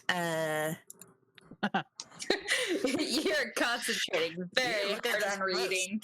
You're like, you know what? Everything's here. I could just kill him and become mayor. Yep. You're just like, everything's here to run a city this Oh my size. Like, goodness. it's all here. Look at this, guys. Wow, look at these books. These are useful. What Xerix. large books you have? And Geldloth, if you're looking at the mayor, you guys notice he's still very stoic, very like no expressions on his face. But Bei-leigh, and Shadow and Ayre, you guys see his brow furrow briefly, and you see almost what appears to be a brief moment of despair flicker on his face and quickly fade as he puts back on his stoic face. And he says to you, Ayre, he says, "This is very dire news. Pray tell, would you be able to inform me if Chancellor MacLear conscripted any of you to deal with the situation we have here? Well, a few situations we have here on the island."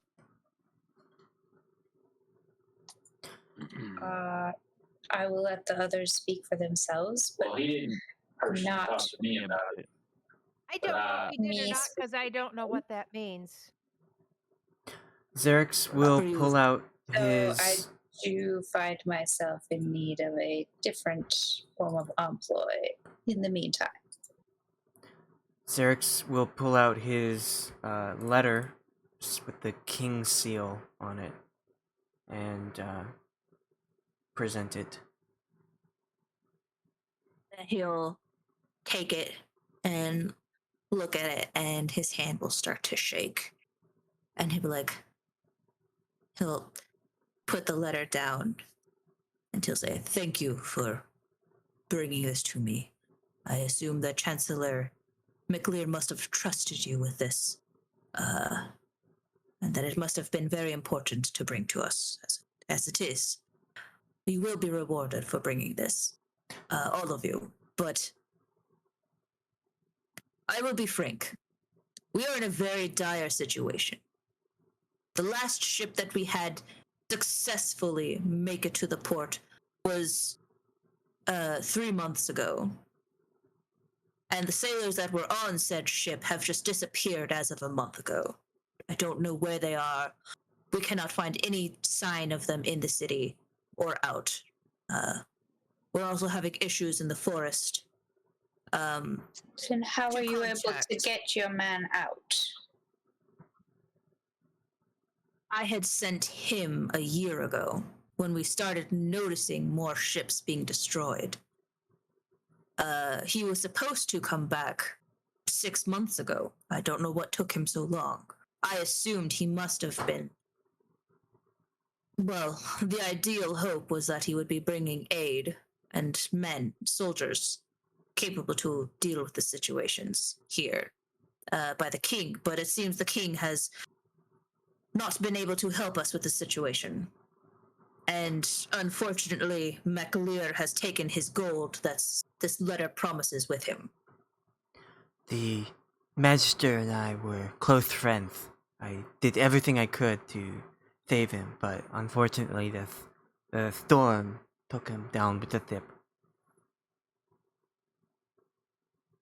That is awful news. I'm glad that he had at least made a trusted ally. I We'll think they have to go and think they were lovers too. They were sharing some intimate moments every once in a while. Some Quite secrets surely are not. best left unsaid. I mean, I didn't say what exactly y'all were getting into, but I see. Well, either way, I'll have to inform his family of his passing. Perhaps there is something that you all could help me with, though. You might not have noticed, but you might have heard rumors that our people are disappearing. I've had my some of my advisors trying to conscript some of the clerics at the temple, but we're having a hard time getting them to work with us for such purpose. But it seems like there is something going on in my town, and I will not have it. Recently, there was an advisor, a great trusted advisor, who seems to have disappeared, him and his entire household. He was not only a friend to myself, but he was also the manager of the port. He's been gone for about 6 months now. His house is in the castle district. You will notice it. And he will pull something out of his desk. But he's holding it in his hand, and he looks at you and says, I will pay you handsomely if you assist me with this situation. We are running low on guards, trying to investigate too much, trying to also maintain the peace of these damned tribes, or clans, or whatever. Hedonistic. Anyways, I digress. I need a group of capable people to go and investigate what happened to the portmaster's house and his family. Is this something I can ask of you all? I look at Ira and Sure I'm thing. like, well, it's up to you. I mean, it sounds like you are asking us. If you want to sidetrack from your original mission, we can try to help him out. Mayor Donovic, where exactly in the castle district is this house? It's one of the smaller manors. I believe it was across the road from the temple.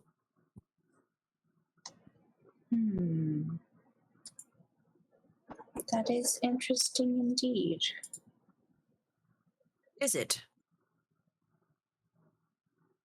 Is there something that you know that I don't?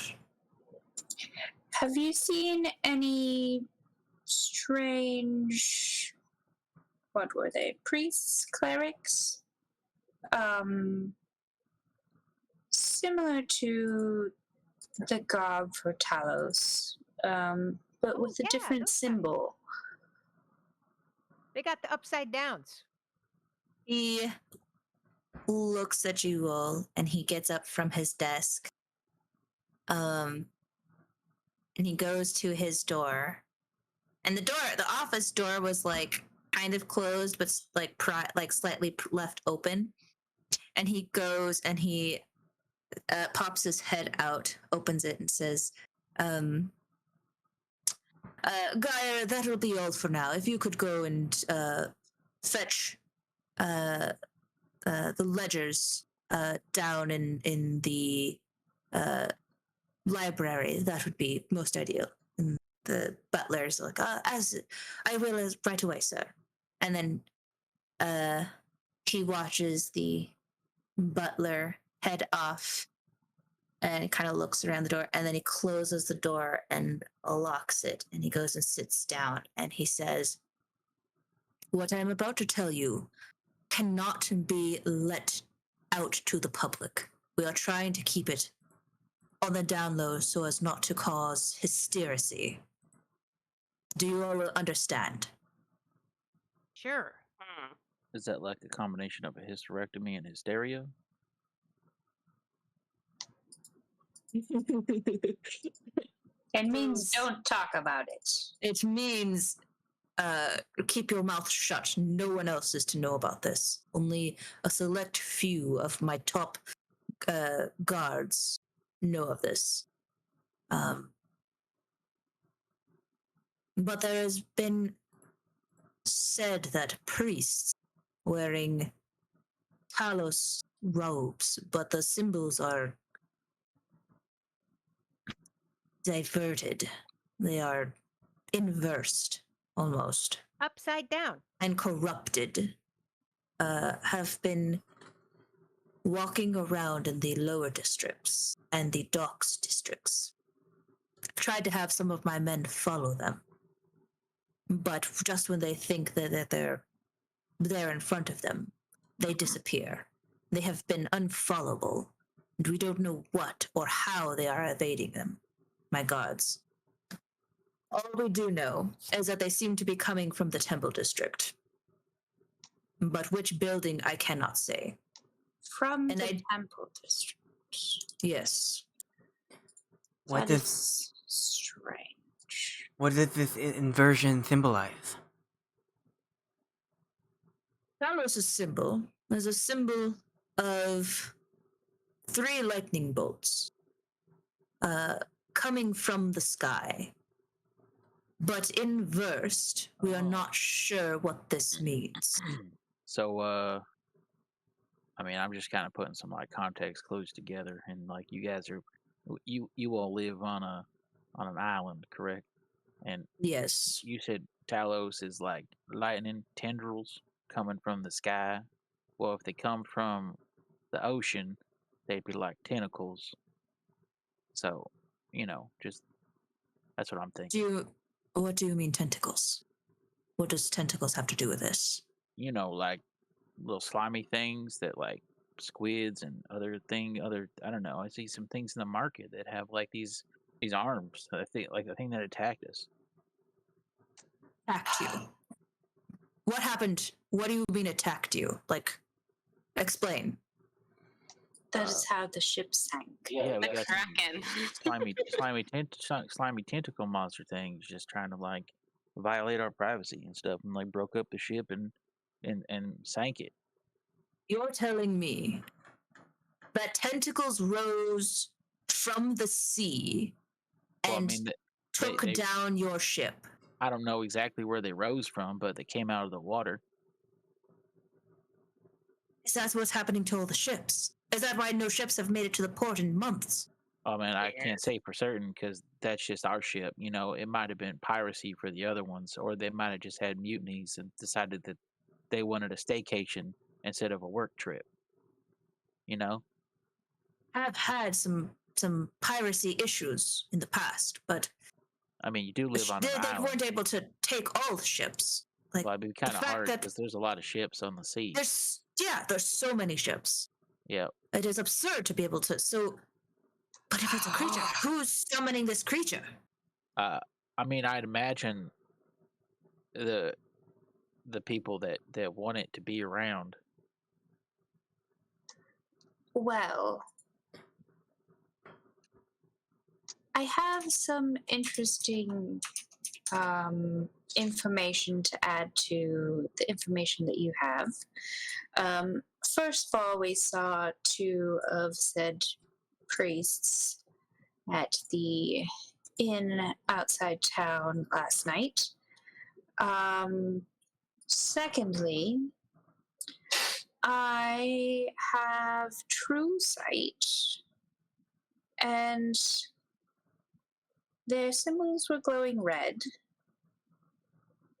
and the same color glow was coming from the house in the castle district where you said the portmaster lived.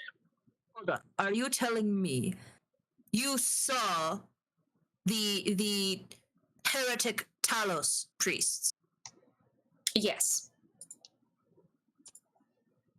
I watched them when they left and they headed back towards town. Yeah, that would have been an awesome chance to follow them. Still, this is very good news. Well, not good news, but news nonetheless. Again, I ask all of you, would you go and investigate the portmaster's house? It does seem it might be connected. Indeed. So like Without the portmaster. Like a garage or I don't know about the tentacles, although the sea did seem black when I looked at it last night, as if there was some storm raging. DM, do I feel anything as the conversation is heading in this direction? Because you said that I felt a pain when I thought about the event. They're talking about the tentacles. You feel the burning intensify. You had actually kind of forgotten about it because you were just woke up. You felt pretty good. Didn't feel any of the pain. As soon as you had passed by the temple, you had kind of started to feel a little bit of burning, and you kind of just assumed maybe it was heartburn from something you ate. But as soon as here and they start talking about what took down the ship, you feel the burning intensify.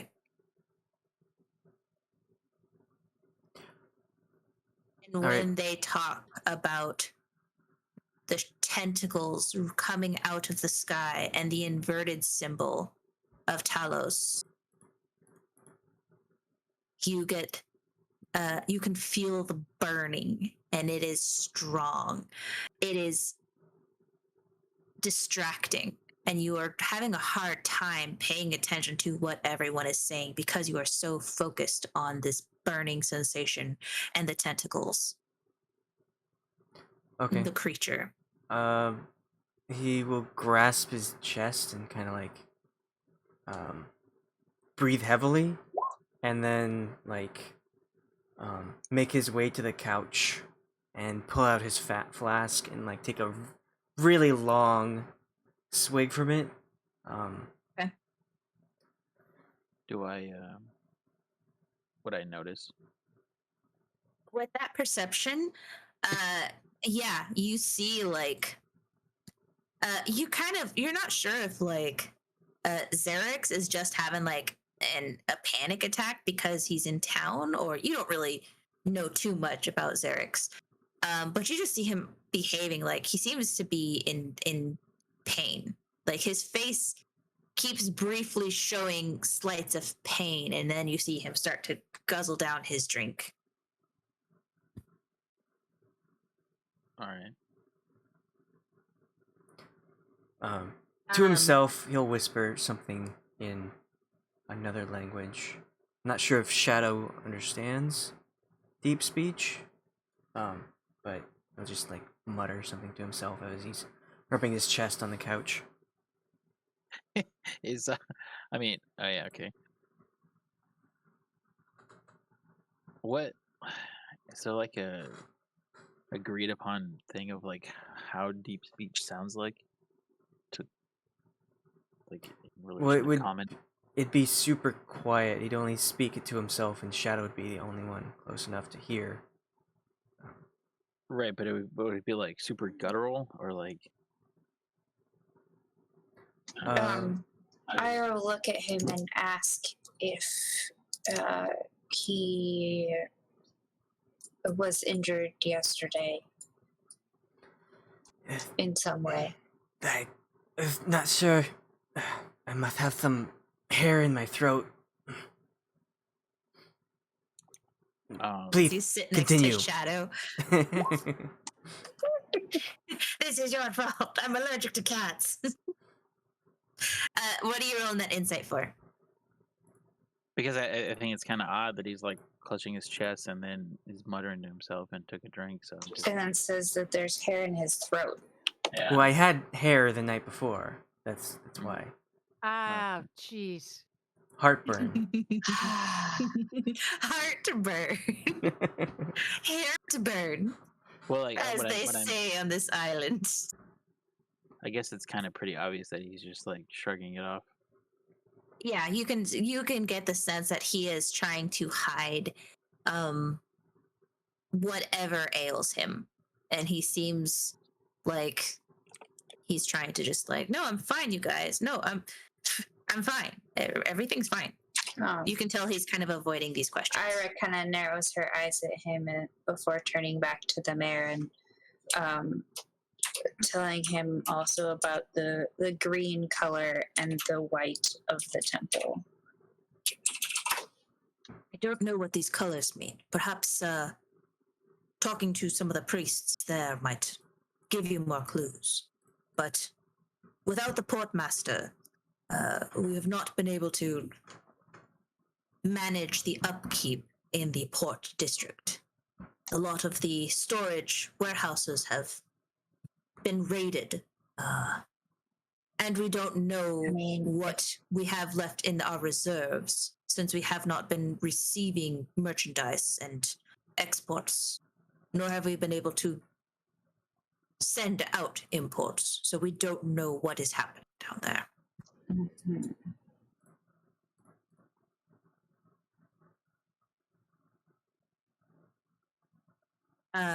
And he will turn to Ayre and say, like, since you seem to be,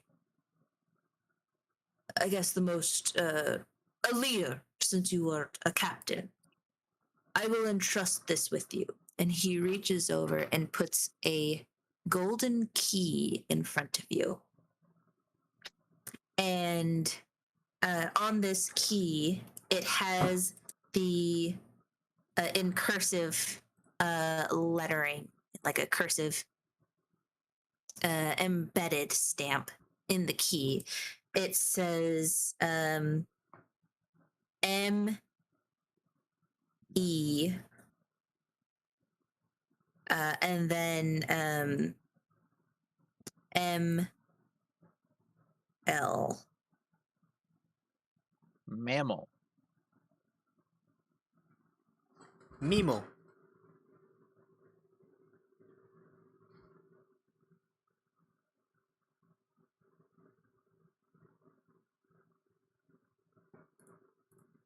So it's like M-E, M.E on the top, and then below it, M.L. And he says, this is the key to Lord McIre's mansion, the abandoned home of the missing portmaster. And the ML? Ah, well, the ML stands for MacLear. It's just signifying what clan he's from. He was a Really? local. You know, I found some interesting glasses on the beach that had ML on it. Really? Might I take a look? Perhaps I could determine which clan they were from. Yeah, and I reach into my pocket and pull them out and hand them over. And he looks at the glasses and looks at the scripture. And then you see a sense of, like, you see more,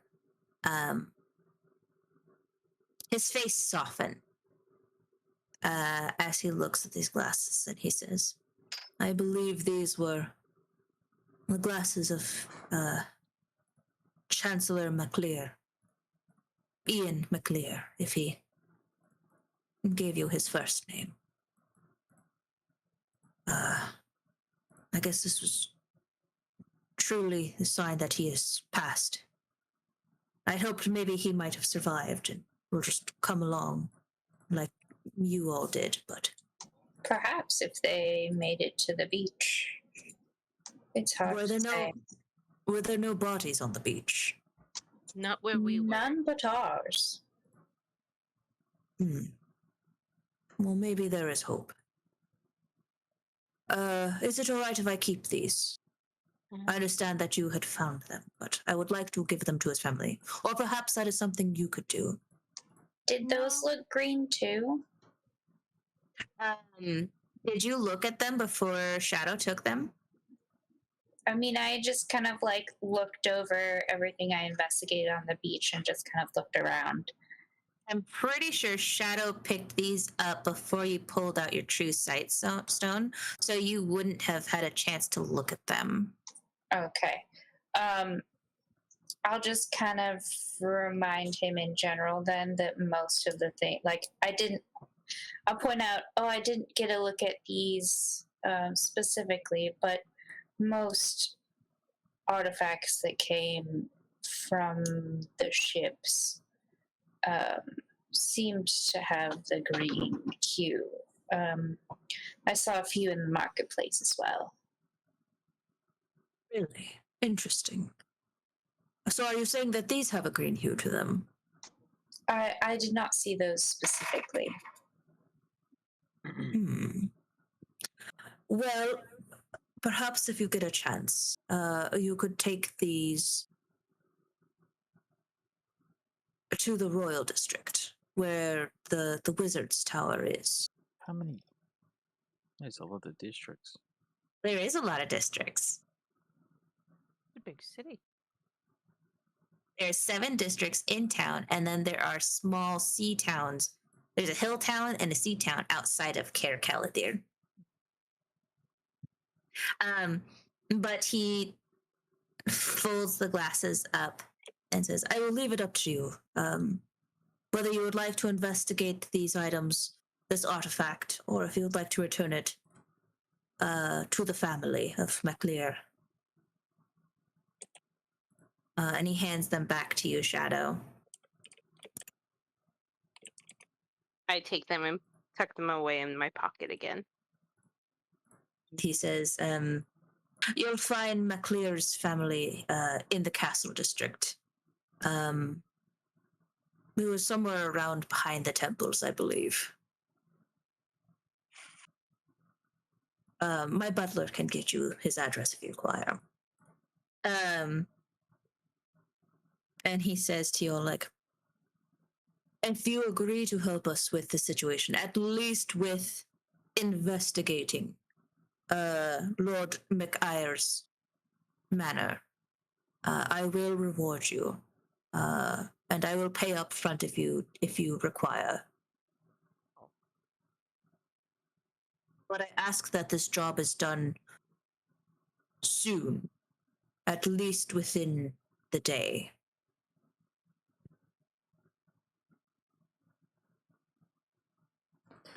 Yes, we'll take the job. Let's go. Perhaps some small portion could be paid up front just in case we need funds to assist our investigation. Ah, of course. He goes through his desk and pulls out 5 pieces of paper, and they appear to be contracts. Just saying, like, this is a contract that you are receiving, and he writes in the amount of money that you guys will be receiving up front, and then the rest will be received. And it says that you will each be receiving 20 gold up front. So you each get 20 gold. And then after proof of the investigation is returned to the mayor, you will receive the rest of the payment, which is 25 gold. Each. Each. Beach. And he hands you each a contract and a pen to sign if you agree on these terms. And it just says that you receive the 20 gold now, and then when you bring back proof of whatever happened to the portmaster, you will receive the rest of the payment. Hey, I'll sign mine. Okay. Me too. Xerix will prick his finger and put a red X on his contract. Lovely. And then he takes. Do you sign? I like taking the full length to read it. Okay. Reading Yeah, I mean, very I'm giving thoroughly. you the summary of what it says. But he takes all of the signed contracts that you guys, that those that did sign, turn in, and then he hands those that signed each 20 gold coins. I think everybody signed it. Okay. So you all got 20 gold coins.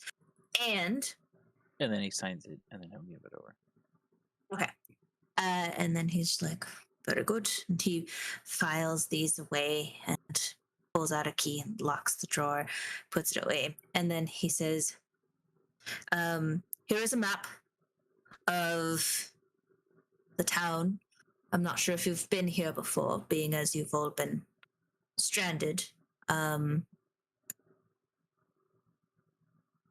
you go. You're gonna need a map.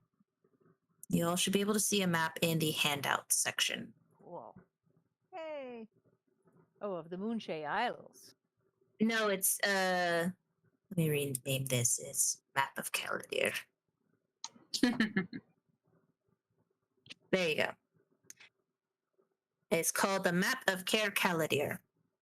Don't have that. I Let's only see have it. that about this campaign and map of Moonshine Yeah, Isles. It's not showing up, Al. You have to add them to seeing it, I think.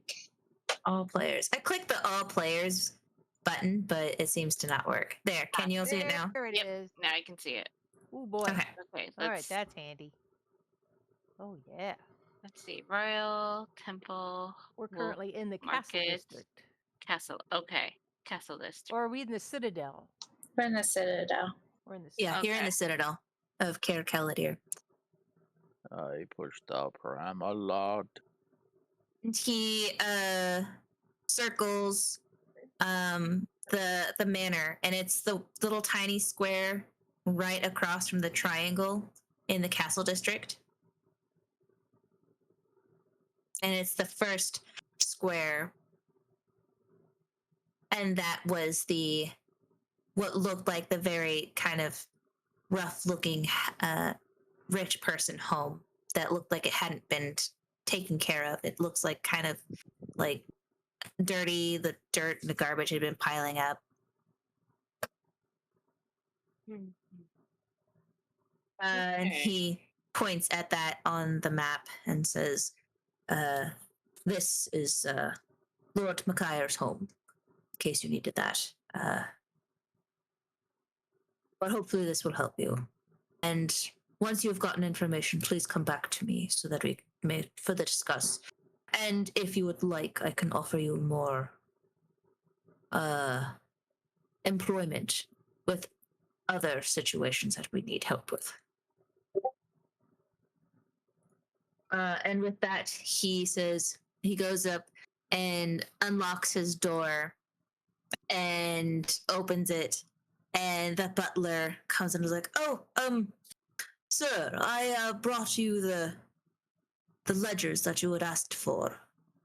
And he says to the butler, "Oh, thank you, thank you." And he takes them and puts them on his desk and is like, "If you would please escort these fine folks. Excuse me, not folks. Now, remind him that the butler was going to give us the other guy's address. Life savings. McAleer. You want Chancellor The guy with the McAleer? glasses. Yeah. Okay. Yeah. He So said the butler was going to tell us, so I want to mention that while the Okay. butler's there. He's like, yes, right. If you could please show them where Chancellor McAleer's household is. They have some news to take to his family. And the butler's like, yes, of course. And then he gestures. The butler leads you all out of the office. And the mayor says, I wish you all luck on your quest. And again, I thank you for doing this for me. May we talk soon. And then he starts going into his papers, goes back to working and stuff. And the butler leads you all out into the lobby waiting area. And he looks at your map and he says, and he circles it.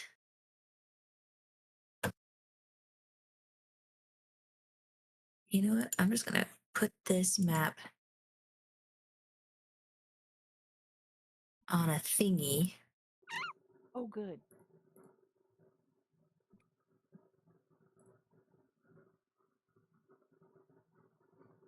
Of course, we need a thingy. Technical term. But you'll see it next time. And the mayor or not the mayor, excuse me, the butler circles Chancellor McLear's household in the castle district and ushers you guys out of the citadel. And you are standing outside of the citadel. And with that, we will end it since it's 9:02. Okay. And then you guys will hopefully go check out their abandoned home. Next Hint, hint. time. Hint, hint. Number of Geldloth. So No, Guys, I'll scream. like 3 times you were like, you know that there's an in this direction. And I'm like, yes, I'm getting there. in. I'll get there eventually. I got the hint the first time. Thank you. Since it'll be 2 weeks and I'll likely forget, I'm putting a note. Check out abandoned home.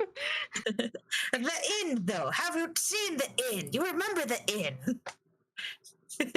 yeah. Where the hell is this?